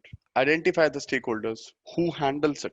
Make sure what's the clear starting point and ending point of a business problem, or what is the current business problem is, how it's working in right now. So which is in BA language called as is state. This is even called it as in the BA manner as in to be states. This is one of the analysis that's been done by a BA to identify where is the problem statement right now, what is happening in right now, and what is going to be the future state. And that both makes a difference as in to be state. So Identify the process. So now since you have given one problem statement, client reaches out to you. You've done all your discussions, documentations. Now he has given you, hey, I already have an mobile app, right? That is used for ordering like food, right? Delivering food products. So what is happening is I have some issues in that and I want to improve the process. Or what I just want is KFC or like McDonald's reaches out to you guys, right? Or your company, right? And saying that, hey, I have a long, lengthy process of like ordering a burger. I want to get it short. What is happening is on my store, I'm having a big queue of like 100 people standing next to it, like ordering. I want to shorten my process. My products are being sold out, but customers are getting hesitated just because they have to stand in queue for like 20, 30 minutes for a burger, which they really don't want. I already have the kiosk machines and everything's are there, but still it's time consuming. I want to look out for a shortest method of getting things done. So this is what the problem statement that's been defined to you. That anyhow you need to improve on the order times, order processes. You want to make them short. Anybody, whatever they want to buy it, that's okay. But within clicks of seconds, that has to be done. How you will get that done? This is the problem statement. Client reaches out to you. And now all of you guys requesting you all to just think from your business perspective mindsets. Think about it. What client is looking out and how you're going to propose them a solution. Start thinking in that direction. So for that, let's start with this first step called as the identify the process. Let's first identify what are the steps involved in it. What is currently right now the steps are. First, analyze the as in state, the current state. What all the stakeholders are, who handle it. Be sure the clear starting and the ending process of the processes are there. Okay. First, understand. Don't get into solution right away. Okay, this is the problem statement. So he's saying that currently it takes this much time. Okay. Why it's taking this much time? Let's first analyze how it's working right now. So now let me show you one diagram that will always help you understand things in a more better manner. This is what the as in to be the process diagrams. Okay. Over here, just take a look and try comparing that out with the steps as well. Let me squeeze the screen in such a manner that we can go parallelly on both of them. Okay. So we're talking about the first step called identify the process. Now, I've using the same example of a burger. You are there on the store and you want to order a process. So right now, when we are talking about the process, it's the current process. Customer approaches the cashier. He orders the burger. And just guys, try to interrelate with what your experience. I think everybody have else once a time have reached out to McDonald's or KFC store to order a burger, fries, or anything else. Probably, right? Just try to think in your prospective mind. Okay, KFC reaches out to me. So what happens is customer approaches the cashier. He orders a burger, right? After that, cashier asks him the questions. You want fries? Yes. Order fries, please. No, I don't want to. You move on to the next steps. You want to have some drinks? Yes, I want to. Or I don't have to. Post that customer's pays to the cashier. So you have involved in 5 steps process. This is your current step processes. Now, since this is in the first step, what you have did is you have analyzed the as in state. What is my current state? Moving on to the next, the as in process is now being understand. Now, move on to the second step. Since you have analyzed the as in process, what all the informations are there in that? Gather those informations. What all the different objectives, scopes, improvements, phases are there in that? Collects information around those. What all the different blocks in the problem statements are there? What are we doing in order burgers? What are we doing in fries? What are we doing in order fries? Customer pays the cashier. All those processes, what are there in between? Analyze those. Collect information around those, like how that's happening in. Are we really just directly entering? What is the increase in amount coming in? Are we spending too much time? How it's even that done? Even if you talk about fries, we have multiple fries option. Is the customer even consuming time over there? When we are saying fries, post that fries, he's again gonna have some questions like, you want a fry with caramel, you don't want to have that, you want some sauces to this. This is how we are consuming times everywhere, right? Then implement, the third step comes in, implement a business process, analyze the plan, right?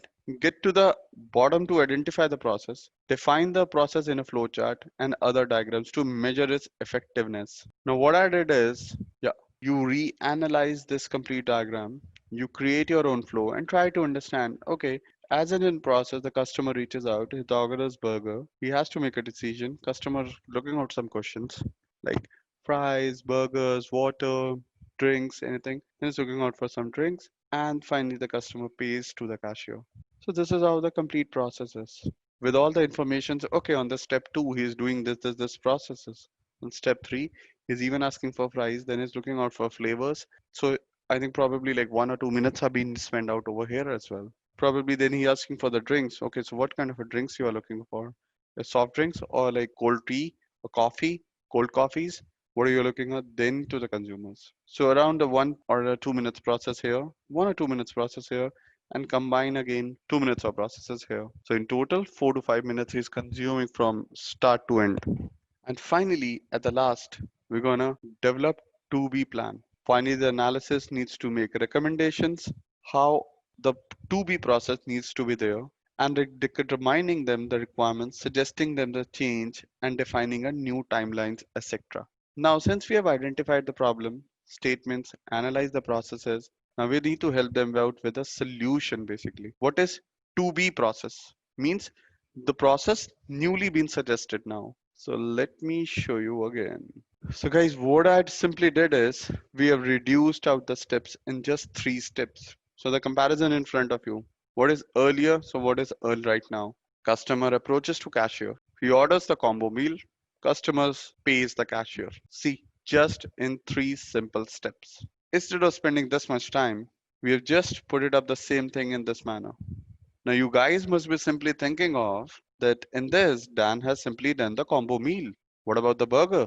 If he only wants burger, right? So in this process, when we are analyzing the process, we talked about the ones with fries and drinks. The order burger, if it doesn't want any fries, any drinks. Now just think from that prospect. We don't need to think from one angle. So in this process, customer reaches out, he orders a burger, he get it paid. That's step one. Initially, if he wants to buy with fries and drinks, customer again reaches out to customer. The cashier gonna ask him questions. So we have different these meal options. These are the three. Which one you would like to buy? He's gonna choose any one of them. He pays the customer, and it's done. As in to be processed. This is what the current statement is. This is what the proposed solution is. Okay. So what you have did in your proposed solution, first, you have saved time. Second, you have saved your cost. Third, your productivity will be increased. Earlier, within 5 minutes, the cashier is handling one customer. Now, within 5 minutes, he's will be able to handle 3 customers. Your sales and performance even will be increasing. You got my point? I defined my combo plans that hey, if you want to go with fries and drinks, these are my 3 plans. Instead of talking individually about fries, individually talking about drinks, this are my. And there is one more strategy I have played in this. If you're simply gonna buy burger, I'm gonna get $10 from you. If you're gonna buy fries and drinks with me, you are gonna get the complete combo meal for $45. Or probably like $4, $5. I'm taking a huge amount, but probably if the burger is there for $3, with combo meals, it's something around for $8 or $10. And with $10, the customer who is just spending $4, I've converted that customer to $10. This is what the smartness I've played here. This is what the business do. And this is how even the companies make you like bring money from your pockets. You thought of just having a burger, but you go over there and you find it, oh, within like $7, I will be getting even fries and cold drink. So stop thinking from that my angle of mindset that okay, the burger is only there for $3. But actually, you are a potential customer of just spending $3. But the moment you came on the store, you started thinking of even the fries and the drinks. And instead of spending $4, you spend it $7. And the company with the smart plans have changed a customer, potential customer of a $3 to $7. And this is how they're bringing in change in their sales. In the same time, even reducing that same time. Earlier, for just ordering a burger, you're taking close to like 3 to 4 minutes. Each cashier is doing that. Now, within 3 to 4, within 5 minutes, is handling 3 customers. So you have increased your sales, your productivity, and your working capital as well. So see, one proposed solution, how many changes it's bringing in. I think all of you must think from multiple other angles, but these are few angles from where you need to think about. Okay, so moving on to the next slides is about the business flow and flow charting mapping. So the business process mappings or the flow chartings are about the what is the process, what is the powerful techniques that's used to visualize the process flows and that should be used to start and finish. How does the process steps up? Who does it? How that occur? And who will be doing all these processes? It's simply done by the process of called like charts and flow charts.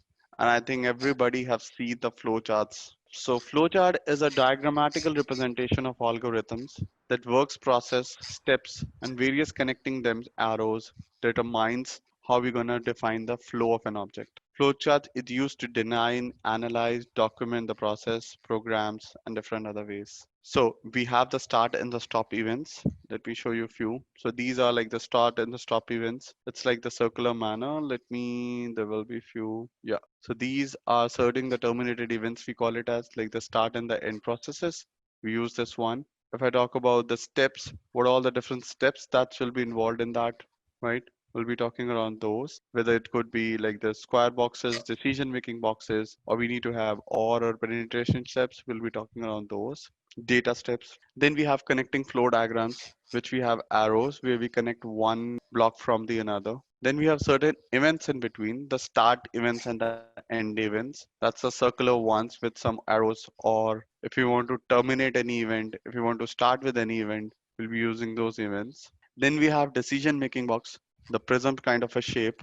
Let me show you that. This is the one with the decision making box. We will help you out finding out what all the different decision you want to make it, what all the artifacts are there, what is the delay that happening, and sometimes we are executing some steps. So what is the delay that happens? What all the different manual inputs are there? We'll be talking around those. So in a flowchart business processing, there is top-down flowchart, development flowchart, and detailed flowchart. So the top-down flowchart is like simplest mapping types, address what is the elements, how you gonna analyze it, includes 5 to 6 process. It's just like that I've shown you for a burger. It's a simple 5 to 4 steps process. From top you started and down you just close that flow. Similarly for the development flowchart, we have simple down uploads, address what's and why questions, people steps, begin with major steps, breaks ups and steps up, makes the yes and no logic path. That whether we want to go with decision that yes or no, making decisions, where we are talking about fries and everything, our decision making. So we call it as a development flow chart. Then we have detailed flow chart. We'll be talking about useful deposit non-standard events, examine the spots, use of making decisions, time consuming draws out, or following the waste and recommending corrections. We're asking going for the databases, correcting them up, and all those that goes part of the detailed flowchart diagrams. So this is one of the examples of how we have some flowcharts there in picture. So these are the start and the end events that we are used in. The ones with the prism, that's our decision making where we are saying yes and no, or we have those options to check it up. These are the ones where we are just going with steps and the blue ones. And you must have seen these are the arrows are the connecting objects. We're going from one to another. And these are all the connecting objects that we have in place. We started with start event. We find out the customer arises. Customer makes some request. He inquires about its ID, right? And he first validates that whether it's a valid customer with a valid ID or not. If yes, check the balance. If it's no, the system ends the process here only. That you are not a valid candidate, your ID is not valid, and we can't help you out with more details. If it's now a valid ID, everything is okay and it's been figured out, it's valid. They're gonna check the balance. They're gonna find out is that the right, all right, balance is correct. Then we move on to the next. Yes, check the policy. What's the policy is all about? Within the purview of the policy, what all the other things are. Then we move on to the next. Yes, log transactions. Move on to the next is give cash to the clients. And finally, event is ended. Whereas in between, we have left this process. Is that the balance all right? If it's gonna say yes, check the policy. If it's no, reject it, right? Know the preview of the policy. If it says yes, log transactions. If it says no, reject the policy and you will be out. So similarly, guys, as we talked about the as in to be process, we have described the similar processes. We've created the similar flowcharts. Now, you must guys must be thinking of by which diagram we'll be doing that. So it's Microsoft Visio is one of them. Then you can even simply create it out in the Word docs as well, the flowcharts. So when I will be like talking about the Microsoft Visio, it's a very specific class only for Visio tool. So over there, we'll be drawing all these because these are simply drag and drop options. On the left, you will be having all these options. You simply need to drag and drop it and you will be able to draw it. So there is no hardcore rule in that you need to be very specific or learning those. That can be done just simply bringing and dragging and dropping off. That's all. So this is how we develop the similar stuff. of ordering a burger where we have the decision making boxes, we find out, we decided, and we end the processes, and which we proposed out a solution to be process around it. And with the help of flowcharts, we are able to do that. So the next comes as business process modeling frameworks. So the business process modeling, BPM, this is the most important modeling framework that we keep on using it for process enterprises, correcting process, analyzing, improving performance by business analyst. Using these business process and framework modeling techniques, we create the processes, reduce the life cycle of the time, and increase the quality by reducing the cost as well. These business process simulations is instruments that we use for analysis of the business processes. So whatever we are using the simulative diagrams, right? We are using this process simulations. We're using this dynamic behavior process to perform changes, certain environments, and giving them the proposed solutions on different parameters. The result supports the decisions, improve factors, perform processes, quality, customers, and satisfaction. Defined. So for a business process simulations, the steps that needs to be taken in, like defining the inputs of the business process simulations. What is the execution of the simulation experience? Like inputs, defining what will be concluded, experiences, change parameters, model implements, what all the different test techniques are there, analysis of the business processes, simulation results, what we have written it, what is going to be the thought processes, utilization cost, and we'll be talking around those. So there are different simulation processes, softwares like BP simulators, arena simulators, visual paradises. These simulators are being used when we are drawing diagrams very specifically for any industry specific, where we are having any gaming zone. If you need to work on any gaming zone, we'll be talking about arena simulators. We will be giving them certain inputs, and based upon that, it will be giving some outputs, right?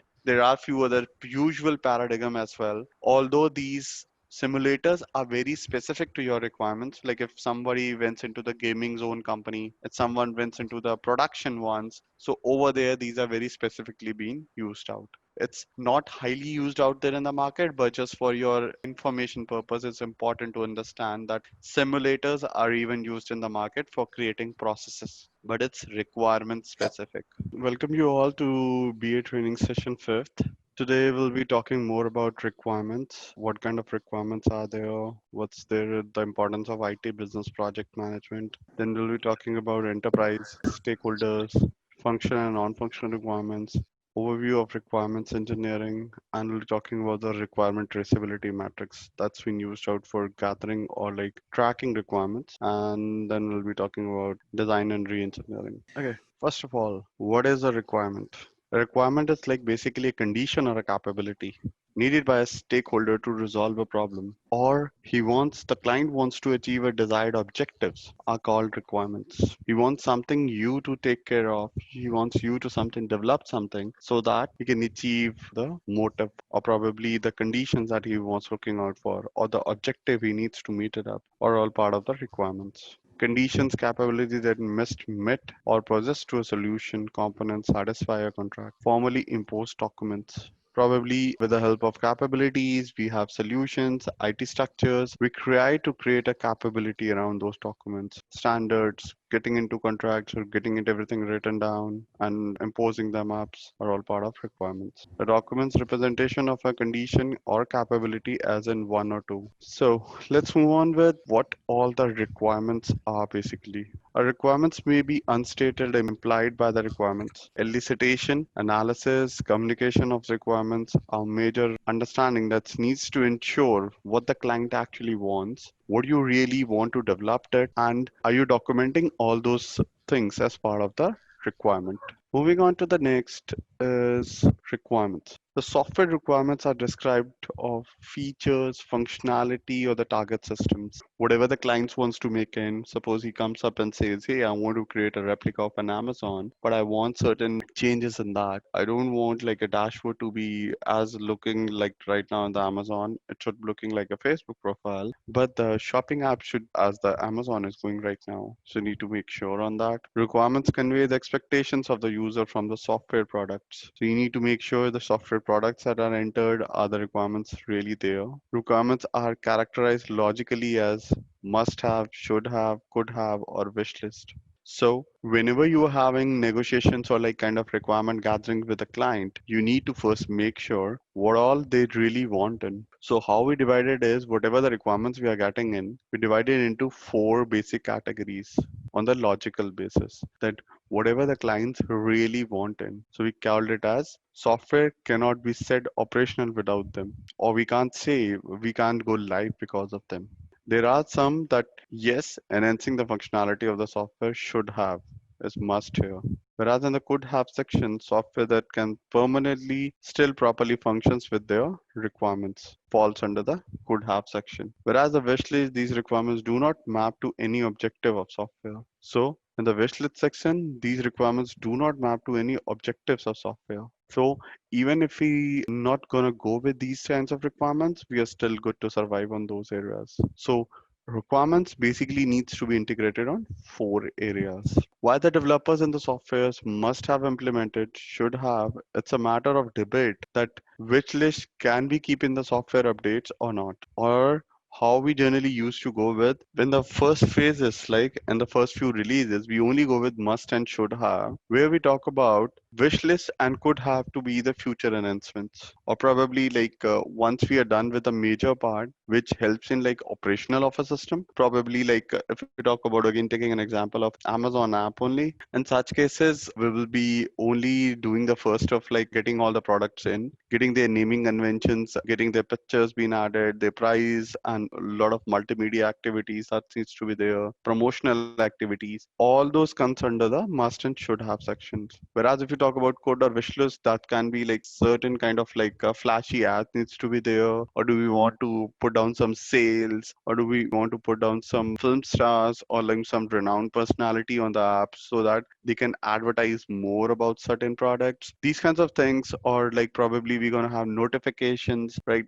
adding more than 5 addresses, these kinds of things, because that's not stopping your business or your functionality. That is like an additional features giving it to the client. So for such cases, you need to make sure that these are being done at the future level or the future enhancements. So in such cases, we take care of the wish list and the could have. That will be done under future enhancements. Whereas must have and should have sections is something that we really need to take care at the first end. So even in that, to more enhance that one, since like must have and should have we have already done because we have bought the Windows right from Microsoft, and they are bound to help us out that all the functionalities should work. But if you talk about future enhancements or their support, that will not be there. So for that could have, they have already given us a notification well in advance, like 6 8 months back, that hey, starting end of this year, I will not be like supporting out the Windows 7 upgradation, notification, any kind of issues you report, nothing will be given. So your system is still working. What if you could have upgraded out to Windows 10? That would be really great. But as of now, your operations are not impacted by that.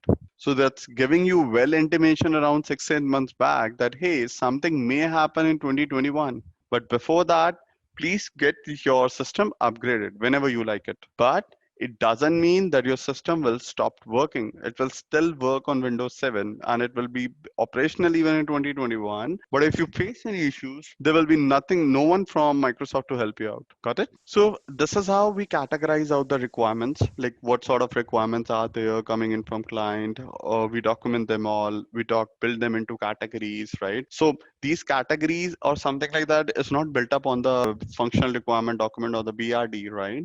This is something that's been done on like separate Excel that we usually create, where what we do is we put down the functionalities like in the must have that, okay, we want dashboard, we want products, we want their advertisement, their pictures and everything in the must have section. And the should have section, we're going to have like the pictures, their dashboards, their payment gateways, right? This is how we are categorizing out the functionalities in each quadrant, right? Similarly, like for the could have, we're going to have future enhancements or like notifications. Client can add around more than 10 addresses, right? They're going to save around like 5 credit cards. And this is how what all the supporting activities are there, we can add it to the could have section. Whereas in the wish list, we'll be adding that anything like in the future may come in, like you are adding the Google Maps to it, right?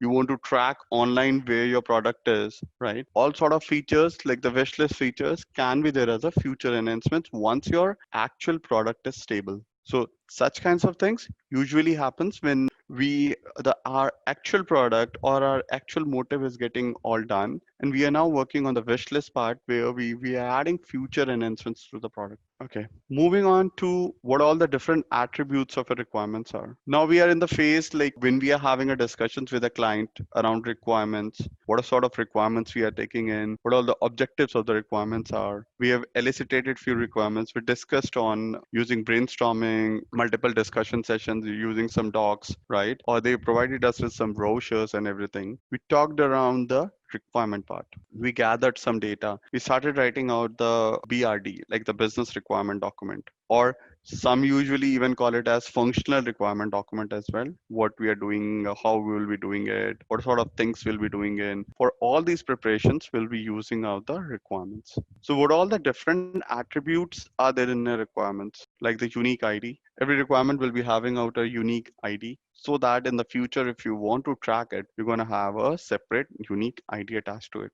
That sort of thing needs to be there. On what date it's been created, what is the current version of the document, the business document, because what happens is when you are in the document creating phase, right, every time you're having a discussion with client and based upon that you're making changes. So you need to make sure that every time you're creating a version of it, that what you changed in the previous version, what you're changing in this particular version, and this is how you're gonna keep on changing that out. So the version even needs to be changed on regular intervals.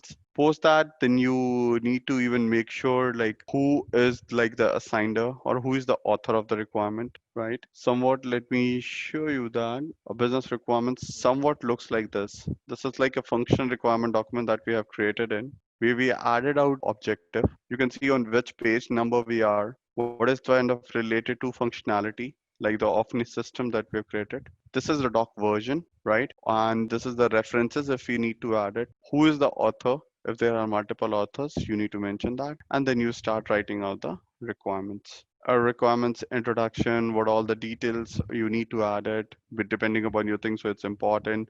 We need to keep on adding those details over here. So post that we have, it's been assigned to who is working on those requirements right now. Probably there are even things happen that being the project is so vast, we have multiple BAs there in the organization. Or there are like multiple organizations that has like more than one or two BAs or like even three BAs in a project. So you need to make sure who is writing out on what, like what all the requirements are be written by like me, Kamlesh, Om, Ashwini, anyone else. So we need to make sure if you have multiple BAs in the team, they need to add their names, their version IDs, and on what date they have created it. So that in the future, if you want to reference that, you can reach out that person directly and can sort the issue if you need any clarity or some details around it. And this is how the ownership even comes in picture, that this is something that you have deal with the client, and if any clarification is required from any team member, anyone from the team, any devs or anyone else, you can add those out over here. Then we have requirement status, then we have priority, then we have complexity. What is the priority of that requirement? Is it under the must have section? Is it under the could have section? Is it wish list? Or they want these requirements on the first phase. This is something really important, that they want to take a look at the first level only. These sort of priority requirements are there. What is complexity? Origin, source of the requirement. What is the origin, source of the requirement? Is that directly coming in from the client? Are we having any supporting docs? If yes, we need to tag it out to the project, the BRDs or the FRDs, right? What all the requirements rationalism are, what all the different stabilities are, what all the requirement stakeholders are, what is the due date by when we have to get those delivered. All sort of requirements and discussions needs to happen with the client using all your brainstorming sessions, your regular meeting sessions, or multiple other things. So that became as an output that what finally needs to be taken care. Importance of an IT project. So as we discussed about this project earlier, right? We have even seen these pictures earlier. So what we developed and what we finally is being asked for and what we finally developed, there is a big difference in that. So this kind of a problem, as I mentioned earlier in my training sessions as well, this is something a problem that usually, or like I would say like in 40 to 50% of the cases, this problems happens. What the client keeps on explaining, but what happens is like how the requirements phases comes in picture. Clients give you some supporting docs, some Word docs, or something like that to you. You guys take a review, you review those up, right? And based upon that, you finalize like what needs to be taken care, what need not to be taken care. Then finally, you started drawing, making designs, creating wireframes, creating structures, creating flowcharts, and other stuffs accordingly. So the customer explain you in such a manner that you need a tree that has a saw and that's gonna have three like paddles to it. Whereas this is what you finally leaders understood. And this is what they finally system analysts designed it. This is the programmer that did it, and finally they created this one. And finally you went up,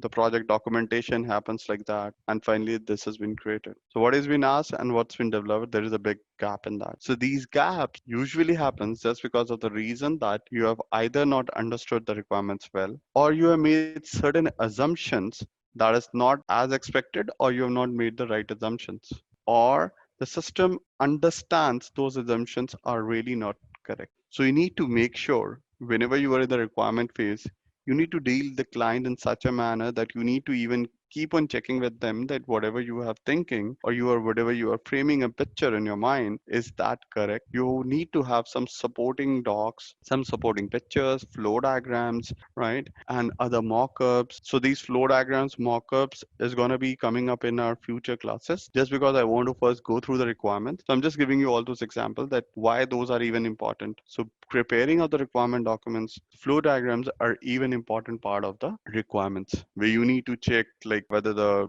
saw is there, whether you're creating the right pictures, you're creating all the flow charts, you're creating the wireframes, you're doing certain other requirements, right? That all will be part of the requirement gathering phase. You need to make sure you have any supporting videos, any sort of projects, brochures, written documents, any sort of documents that are there are all part of the requirement documents that you need to take care. So from the past, or like if you talk about the cases that's been observed out from the BA level, it's been observed that cases or the failing of the project happens due to following reason. So the incomplete requirements, around 33% of the project fails usually. Lack of user involvement, around 12% of the cases falls. So if you take a look out of these all realistic points, you will see the incomplete requirement leads to highest level of failures, 33%. Even talk about lack of executive support, it's something like 9%. Change in requirement, it's something 8.7%. Lack of planning is 8.1%. No systems need, it's 7.4%. But these are some of the case studies that's been brought up like from past like research that's been done by IIBA. That's an official institute for certification of BA. So they have released out this stats that was something around from I think 2012. So where they predicted out that most of the failures of the project happens just because of incomplete requirement.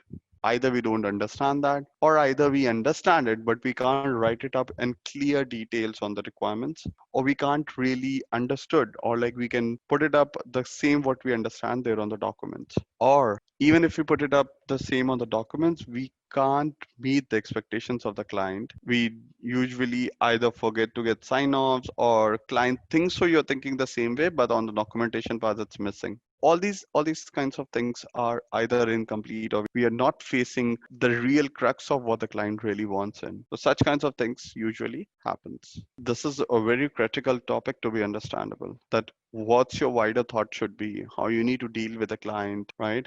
You need to make sure that everything is jotted down there on the documents, right? Either it's like these days like requirements are creating out the requirement docs is less. Now we are moved on to user stories being in agile, but the same thing needs to be done on those user stories, broken down the work into smaller chunks. But that has to be there. The work will be there, but instead of having it on documents, you will be having them in user stories. But yes, each and every separate topic needs to be there. So most of the cases, the failures led to, or the culprit, as you mentioned, is like the incomplete requirements. So in such cases, it's first of all totally depends upon what the BA understand that project, that business, that domain, that area of work, and how he understand it well, right? So I'm telling you how that can be improved basically, because in every project you will be having a different understanding. It will be related to a different business, be it it's IT, be it it's any functionality, web related to manufacturing, related to healthcare, be it it's like insurance, be it it's like e-commerce segment, anything can be there. So Few things first needs to be taken care is like you need to well understand the existing business first, how that's working in, who all the clients are, what is their demands are, how they are working in, what sort of requirements are there, what the client actually wants. Do we have already developed that in the past, or did our company have developed it in the past? Do we have any SMEs related to that in our company? If not, can we hire someone from outside? If not even that possible, what the client really wants in, right? Any supporting docs, you need to check with clients on regular basis. I know like client will not be reviewing all your requirements and getting into all those like contents and gonna go through each and every document. Client don't have this much time, but you need to play smart enough that the client takes a relook at like what you developed in or what you really thinking it's gonna be there, getting certain kind of sign offs from them that hey, this is something we want, as this is something a sign off needs it required here. All sort of these things needs to be taken into picture. What is needs to be taken care of, how you going to develop it, what sort of things will be there, right? How you going to negotiate on what factors are will be applicable, what are not. All these thoughts needs to be there into those pictures. This is how you can safeguard them. Other than that, what you can create is, we'll be coming on that, there is called as requirement traceability metrics as well, where you're going to track the requirements with the functionalities that are there. So that is even helpful when you're tracking requirement related to one particular thing, you have multiple requirements. There are certain other ways like you keep on involving clients and getting regular sign-offs from them on functionality basis. Instead of getting a sign-off on the complete requirement, let's go with a sign-off on requirement basis. So these days now in Agile, what the clients, being a smarter way just to avoid these failures, right? What the clients and the BA is doing these days now is, since we are now started working in the Agile culture, we are getting requirements being signed off from client on user story basis. Hey, that we develop these 10 user stories because we are broken down into short things. So we can have internal pre-groomings with the client. We can have brainstorming session. Hey, this is something that we created based upon our discussions, and these are certain mockups that have been attached to a user story. So can you just take a relook at it? These are certain the supporting docs that you mentioned me, and based upon that we did that. This is how it's right now going in the market. Like suppose if you're creating an e-commerce platform, hey, Amazon doing the same way and we've created something like that. So as a reference or an example, we have taken this as, so this is what the similar things we are looking at for you. So is that fine? So this is how what we are doing is just to make ourselves sure we're adding certain videos, certain supporting doc, we're adding certain existing functionalities, right? So that the client will get a picture that it would be somewhat similar to like that. So just helping the client to make more accurate decisions and helping ourselves, our company, to not fall into any failures at the later stage. These are some of the ways we can avoid those such situations. We can't really say that, hey, there is 100% solution that we can't get into that. No, there is always a possibility, but there are ways to avoid such things. Getting more into detailed requirements, getting requirement specific, sector specific, right? Adding videos, mock-ups, charts, documents, pictures are some of the supporting ways that we are helping out a client. Hey, this is what I understand. Can you just review what I understand is correct? Can you just share with us a confirmation that you and me are on the same page? This is how we can move forward on certain those areas. From moving out from waterfall to agile, this is again one of the important reasons, because what we do in earlier things, we create 100-page docs, we get it everything, we send it across for a client to review. He usually don't review that, he just look out for important sections and gives a sign off. Later we ending up into conflicts. Hey, I created this doc of 100 pages, I sent it across to the client, and clients have given me a sign off. That means that everything that's written on document he agreed upon, but which is actually not the case. Client have not gone into deep and dive information, and then we ended up into conflicts. Sometimes I've even seen projects got go back, we ended up into legal conflicts, we ended up into financial conflicts, we ended up into legal suits as well, right? Lawsuits been added, suing even been done, they sue the company, all sort of things even happen. So guys, please make sure, being as a requirement, you very have a responsible job, you're dealing with the clients. So all sort of things I've seen in my career that had happened. Clients clearly articulated on email that whatever the documents that we have created it, they are fine with that.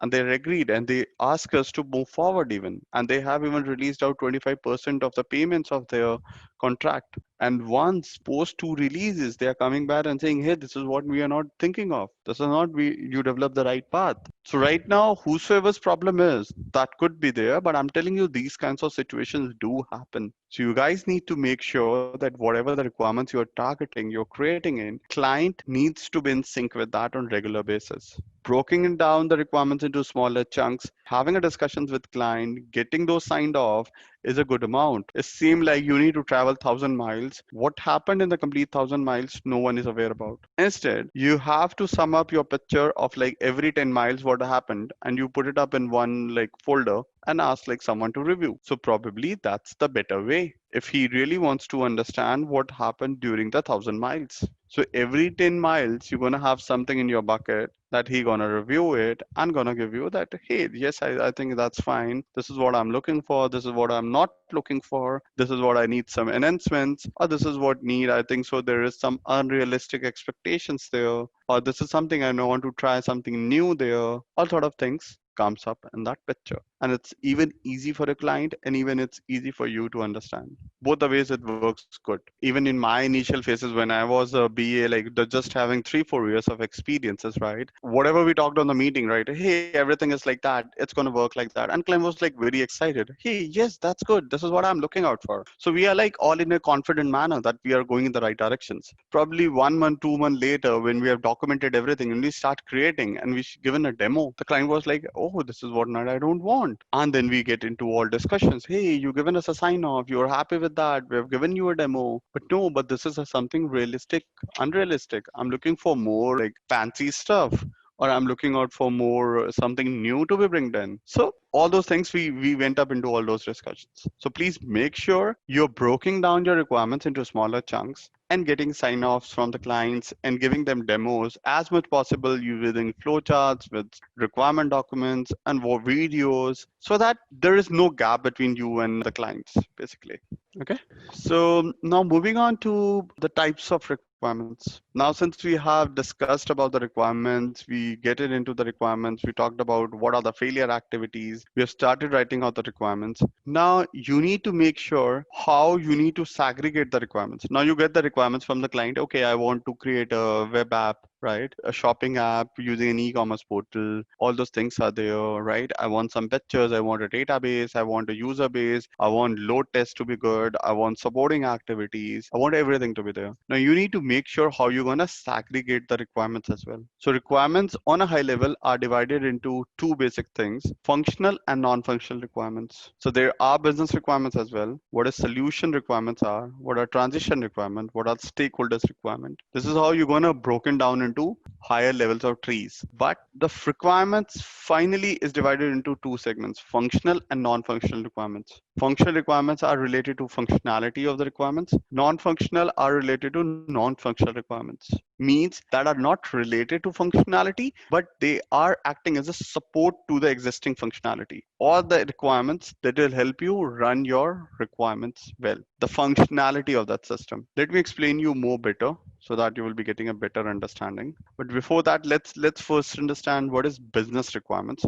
Let's talk about each, and then I will be telling you functional and non-functional. So the statements or the goals or the objectives, outcomes that describes the change initiated or the business areas specifically wants to achieve something related to business, the sales, marketing, etc., are typically the level of business goals. Like something they want, like business, hey, I want this project to be created like that. I want certain specific color combinations. I want to target, my competitive target is there with Amazon. Although like we are a very small company, but our future goals is to like be a company like Amazon, right? With a whole lot of inventories, whole lot of products, everything from every ground reality needs to be there, right? So similarly, there are multiple other giants like the Alibaba there from China that's coming in picture. How, what are they doing? Because always the competition goes between Alibaba and Amazon, and that keeps on going in. How that happens? What is the customer relationships between them? How that happens? All sort of things are business requirements, right? Then stakeholders requirements. Describe the needs of the stakeholders, what they actually want. Basically, an example, let's take it like the customer service department head asks for implementation of the project in phases wise manner, right? As I mentioned, that whatever the business requirement that comes in, like suppose they want, let's continue with the same example because this is how you're going to learn it. E-commerce app that we are creating, a shopping portal for Amazon. In such cases, we have that app in place. Now there are like close to like 5 or 6 clients there on the call, and all of them are talking about, hey, we want this, we want this is how we want to move forward. I even want pictures, I even want sign in, login, dashboard, payment gateway, cart is needs to be there, finally shopping needs to, and client can add 5 addresses, right? All those requirements have done it, right? Now there are 4 5 people, everybody is adding, hey, I want this, I want this, I want this, and I want this. So you have 4 different things, you jotted it down. Now being as a client, you need to check, being as a BA, hey, stakeholders, which one do you want first? Would you want, you can't survive right now. So we will be going with a phase one where we're going to have all these. Is that fine? Or in that phase one, what all you want? So what are you checking is like stakeholders' expectations that, hey, you 5 guys are there. You're all telling me I will be doing all of them. I'm not denying that I will not be doing any one of them or I will not be doing any part of it. But can you guys let me know what has to be done first so that you are satisfied with our performances, because first and second phases are something that even you need to show your impressions that you're well able to do that. Plus, strategically, BA even needs to take into consideration that whatever we want in first phase are even interdependent, because we need to show them end-to-end functionality as well. So if this, sometimes the stakeholder says, okay, I want a dashboard, but I even want a payment gateway, just try to relate. He's not talking about the products first, whereas we should first go with the products. Dashboard is something not important at the moment, but what the stakeholders want, right? Are they want to even go live? Probably. It all depends upon the client. Some clients say, hey, I'm not in a hurry to go with the live, but I want first the dashboard should be there. I want to go step by step. I want to first want client to be login. I want first sign to go to the dashboard. Then he goes into the shopping portal, look out for 20 different categories, right? Select it and goes to the cart and finally goes to the payment mode. And finally, the product is being ordered and shipped and delivered. These are the step by step approach. Now I want to go with step by step approach. Now the stakeholders that you're having a discussions with says, hey, why don't we let's go with step 1 and step 5 first? Why don't we go with step 1, 5 and 8 first? So the question comes in. So now over here, BA needs to be even smart enough. So this is what I'm telling you, the tactical skills that happens when you're having a discussions with clients. Tactically, clients are even very smart enough. They want everything in a very short time, right? Or they want first you guys to check whether you have that relevancy or that whether that capability of delivering the most important things in a short period of time. Or sometimes it happens they are smart enough, they are getting into something that you are not aware about, they're checking with you on the databases part, or they want to check with you that whether you are working in that similar areas or do you have that expertise, right? And they will try to put you up into difficult situations. Being as a BA, you need to be smart enough. As I mentioned, you need to divide your work into smaller chunks and negotiate with them. If they even come up, hey, I want step 1, step 5, and step 7 first. Probably, if you talk about as per the guides, or if you want things to work stable, step 1, step 2, step 3 needs to be there first. If they want to accurately go. Still, we don't have problem. But being as a BA, just think from the point of prospect. You're gonna have sign in, you're gonna have dashboard, but you're not be showing any products. But you're starkly taking away to the payment gateway. But for what reason? Think about when you don't have any products. For what reason you are taking it to the payment gateway? There are no. So being as a BA, you need to be technically smart enough. You need to be well negotiable skills as well. That hey, something I think so in this whole product. Probably in first release, we should only go with the product list, because sign in is something a very simple thing that everybody can make it, and it's just like a short effort of time. So let's go with sign in and product first. Probably second option you can propose is something, hey, stakeholders, I understand that your expectations are like that, but let's go with step 1 and step 2 because it will help us with a complete flow. And similarly, we're going to have like step 7 then. So this is how you need to negotiate. I'm not saying always go with step 1, step 2, and step 3, but try to find out a relation between those steps. We can even go with step 1 and step 2 and step 7, but try, are the relationships there? When you will be giving them demo, will they be able to understand it?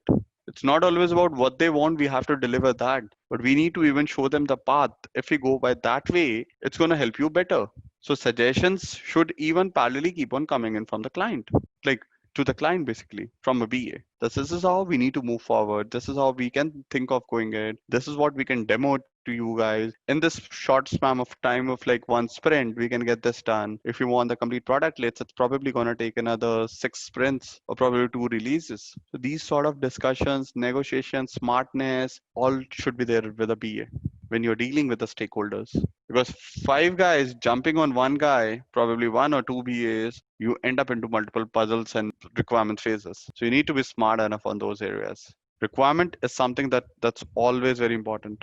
Okay, moving on to the next, we have a solution requirements. So once we discuss the business requirements, stakeholder requirements, the solutions we are proposing and what kind of solution we can propose it, what can be done in the implementation size, what all the different requirements that will be helping us out to develop that system. We are developing the solutions into two phases, basically functional and non-functional requirements. Now, what are functional requirements?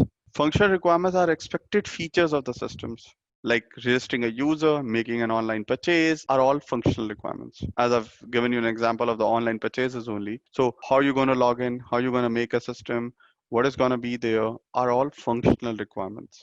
This is how the functionality of the system works in. So next is non-functional requirements. The non-functional requirements are the requirements which are related to the behavior of the system. Like every page loads in 5 seconds, for example, non-functional requirements.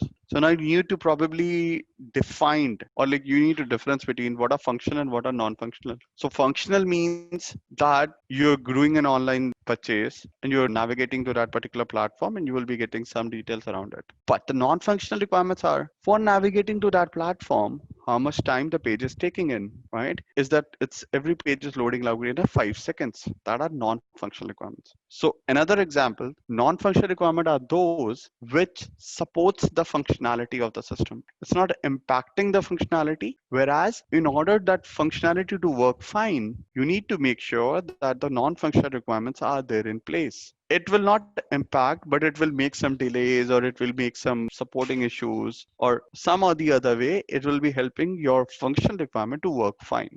Let me give you one more example of functional and non-functional requirements. Like functionality of like signing in, going to a platform and doing the shopping is functional requirements. Non-functional is the moment you signed it, you went to dashboard page, it takes like 3 seconds. Hardly it's gonna take like 1 second. That's non-functional requirement. The moment you reaches up on the landing page, you see lot of products there on your homepage. But the product names are there, but the images are not getting correctly being shown. These are again non-functional requirements. That image is coming in, but they are distorted. Your functionality is working because you can click on it and you can add it to the cart. But the images are distorted. That is non-functional requirement because your flow is never stopped. You can sign in, you can select that, you can go to cart and you can do the shopping. But the images are distorted. You can't see your product rightly. You have seen at the bottom, it's been written, okay, iPhone 11 is there. It's white color. It's written in the text format. You're aware because you simply have to buy the product. You're very clear that you have to buy iPhone 11 white, right? So you simply click on it. iPhone white is there. You move it to the cart and you booked it. So your functionality is never impacted because you can click on it and you can go till the end and buy that product. But non-functional requirement that gonna supports you up is that the images are distorted. So you can't see that image right now, but probably it's gonna take like 7 seconds, 10 seconds, right? Or even 15 seconds to get come out of it. Sometimes it even do happen just because of internet, right? Even you need to make sure what browsers you're using in. So all these things are non-functional requirements. So in other words, we can even say that non-functional requirements are those that helps you support your functionality or taking actions on your functionalities are all non-functional requirements. Okay. So the next comes is transition requirements. Now in the transition requirements, we identify describes the capability of the solutions or under what conditions solution will met to facilitate the current state or like the future states. Transition requirements are very specific period requirements. Examples like the user must be trained and will be able to use the system efficiently. Previous year's data should be migrated to new systems and corporate reports. Probably like transition requirements are like you went on with the smooth application of your application and it's been like 1 or 2 years now. Everything is working fine. And you want now to check like whether your previous data or your user base has decreased it. So you need to make sure that your earlier client, which are there on your older app, suppose, or like some of your clients that done your shopping in 2019 are not doing their shoppings in 2020, right? You need to check, are these users being moved out to the new application if they're using the older version? Are the persons who are using the older versions are being migrated out well, transitioned to the new applications? So these kinds of requirements certain times comes in picture. Like the client reaches out to, hey, we have a new older app, but that was there on a different platform or a different database or a different technology. Now what I want is I want the similar things to be created on a different platform with the new users or like with the new technology. So will you help me transfer my older users to the new one without the users being getting impacted? You're transitioning one thing from the another.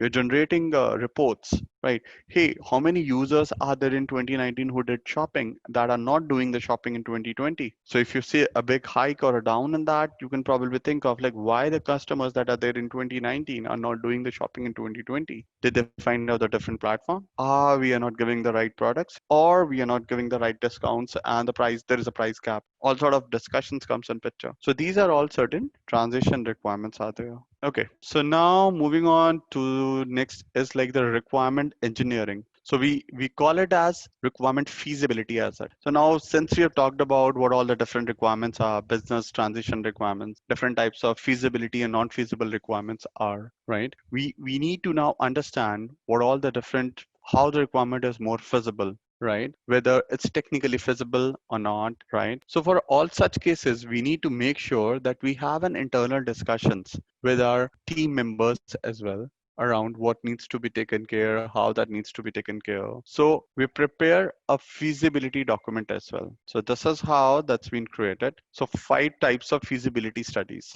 So it doesn't mean that you have to go with all 5. There can be any best possible way you can go with. Now you since have all your requirements are there in picture, like business, transition, stakeholder, no functional, non-functional. Now you need to check whether these requirements are even feasible enough, because client may come up with anything. Oh, I want something in C, I want something in database, I want something like that. It needs to be look like that. So you need to even check, do you have that all legal compliances even there?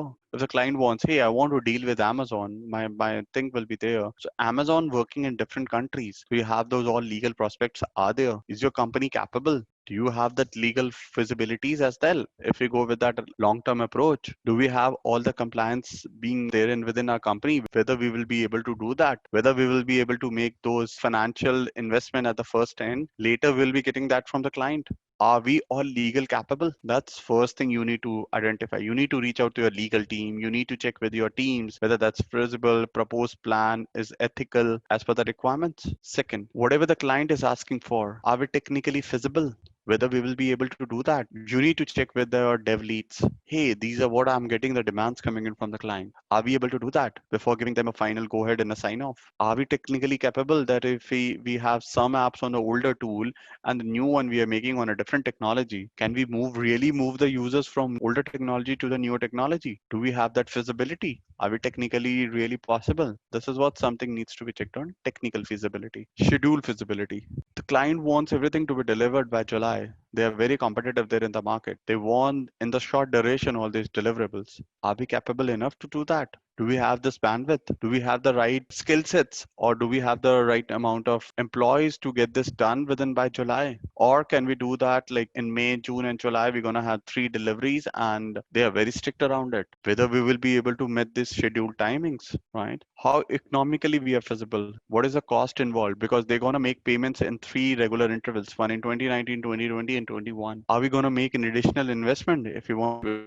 legal activities, databases? What kind of a databases you need? Whatever the aspects are there, depending upon your projects, whether we will be able to meet that. Are we feasible? Do we have those right capabilities to deal with that? All those discussions needs to happen here. So you need to check with your team members, your clients, your internal team members, whether if that's possible or not. So in that same feasibility, we check for economic feasibility, technical feasibility, operational feasibility, control, efficiency, services, timelines, optimizing resource. On all these areas, we validate that whether that's possible to have feasibility or not. And accordingly, we take a decision that whether whatever the client is proposing, are we determined to have and go ahead with if that's feasibly possible? And that's what where we take a decision finally. It's just validating whatever you are doing is it will be practically possible. Are you not missing anything? Because being as a BA, you are working on the requirement part, but that's not make sure that you are even working on having other stuffs even been done.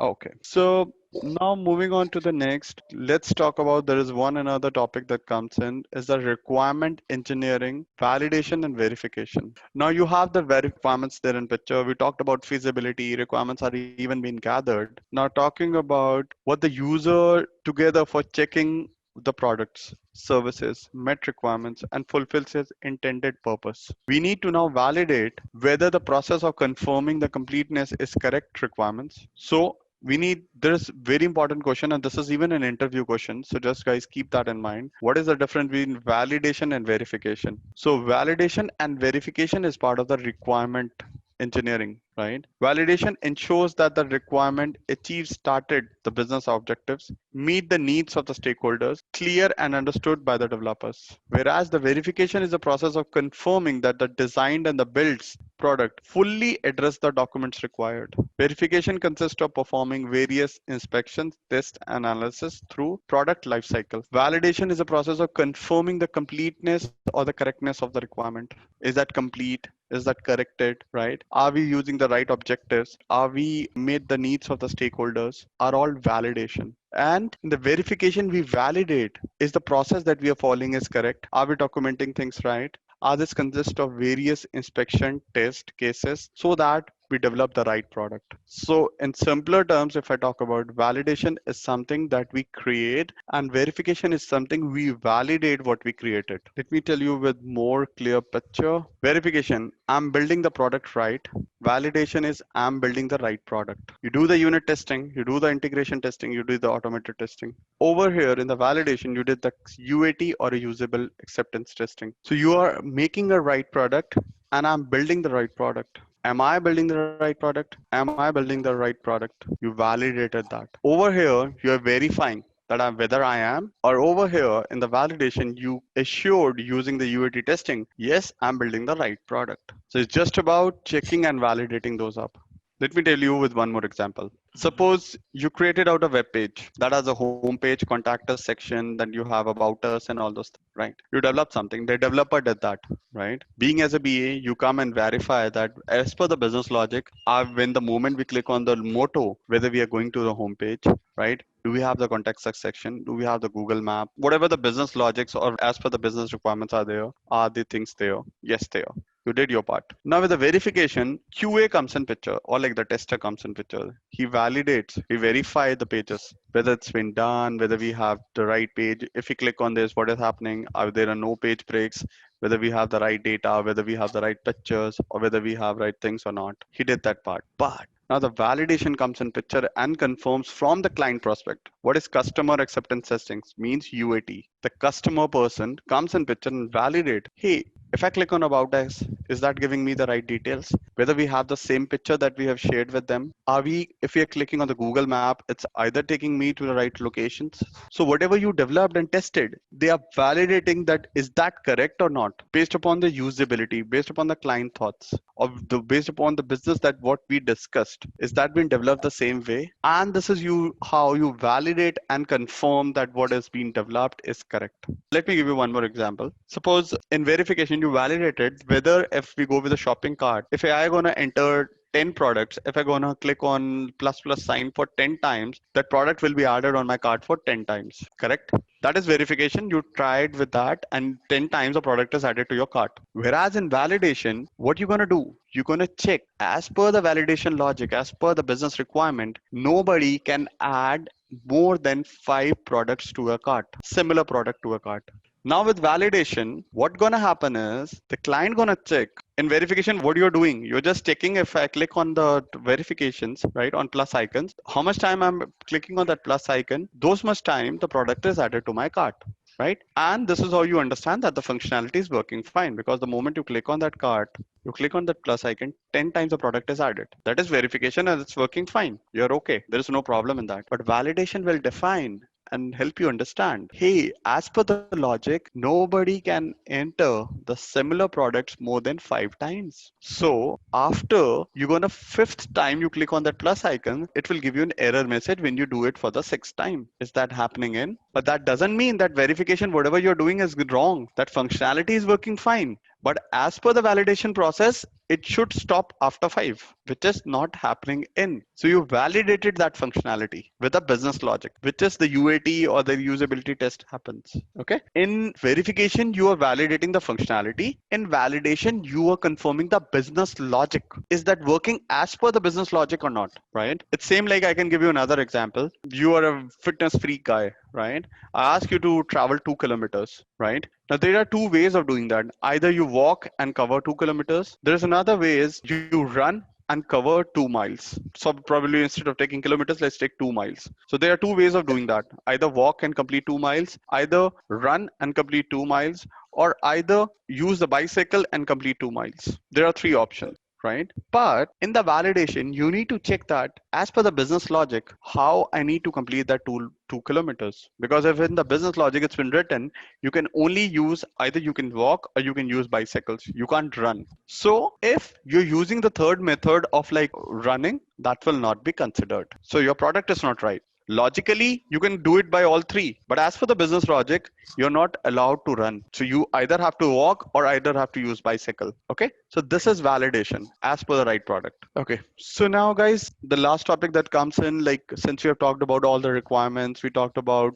everything now. So the most important document now comes as the requirement traceability matrix. What is this? So requirement traceability matrix is all about making the requirements tag to each requirements, tracking the requirements based upon their functionalities or their business logics. How are you going to track? Like in the future, it may come, right? You're there in the middle of the project. Something says, hey, I'm working on this functionality. Can you confirm me what is the supporting docs related to that? What all the test cases are? On what functionality, what all the test cases are? What is the functional requirement? What client really wants? I want more detailed descriptions. So this matrix has been created where we have BRDs, FSDs, and test cases, and their priorities are there. So what does this requirement talk about? So when I've earlier talked to you about the business attributes, the business requirement IDs are over here. What is this business requirement related to reservation module, the payment module, right? This is example we have taken it for a flight booking where we have a reservation module, the payment module. So we have the unique requirement IDs. Hey, BR document 1 is for reservation module, BR underscore 2 is for payment modules. So these are the two requirements we have. These are the certain functionalities that we have in place, like one booking way, tickets, multi-card, credit card, debit cards are all functional requirements that we have in place. Then we have test cases tagged to it, like TC001, TC002. So if anybody wants, hey, can you tell me for booking our tickets, what all the test cases we used or we written it up? So you will directly say, okay, let me go to traceability metrics. Find this up. Okay, TC001, TC002 are the two test cases that we validated. Testers comes back to you and say, hey, can you help me out with the reservation modules? What's there in the business requirements? So we can refer to all these areas. So this is like how you're going to manage all your business requirements. Being as a BA, when you will be involved in project, there is a huge amount of requirement that comes in. Probably 100, 200 requirements comes in. How are you going to manage them? If somebody, your project leads, your project managers, when they're having negotiations, hey, can you just let me know, or what is there in that cart? What all the business logics are there in the cart? What the client wants? Can you just show me that? You want to give them immediately within 5 minutes. How are you going to do that? So if you're going to have this traceability metrics, it's important and it's easy for you to track things. Okay, under reservation modules, I have three things. One way ticket booking, round booking, and multiple ticket bookings. So these are the three that's there in the BRD. So okay, if you refer BR1, you will be getting all those details around these three modules. Okay, I want something related to reward points. If you're going to do shopping for $10,000, what I will be getting in rewards? Okay, reward section is coming under BR2. That's on payment module. So you can refer these documents. And this Excel sheet basically usually created on Excel sheet with hyperlinks, or we have some internal tools from the company where they create out all these things and anybody within the team can refer those up. But it's the responsibility of a BA to manage that up clearly. Because if you're working on a project that's going to go for 10 years, 20 years, 30 years, there are a lot of things that needs to be done on this. So this is how you need to manage your traceability matrix. So that's all for today. And with that, we ends up today's session. Thank you guys.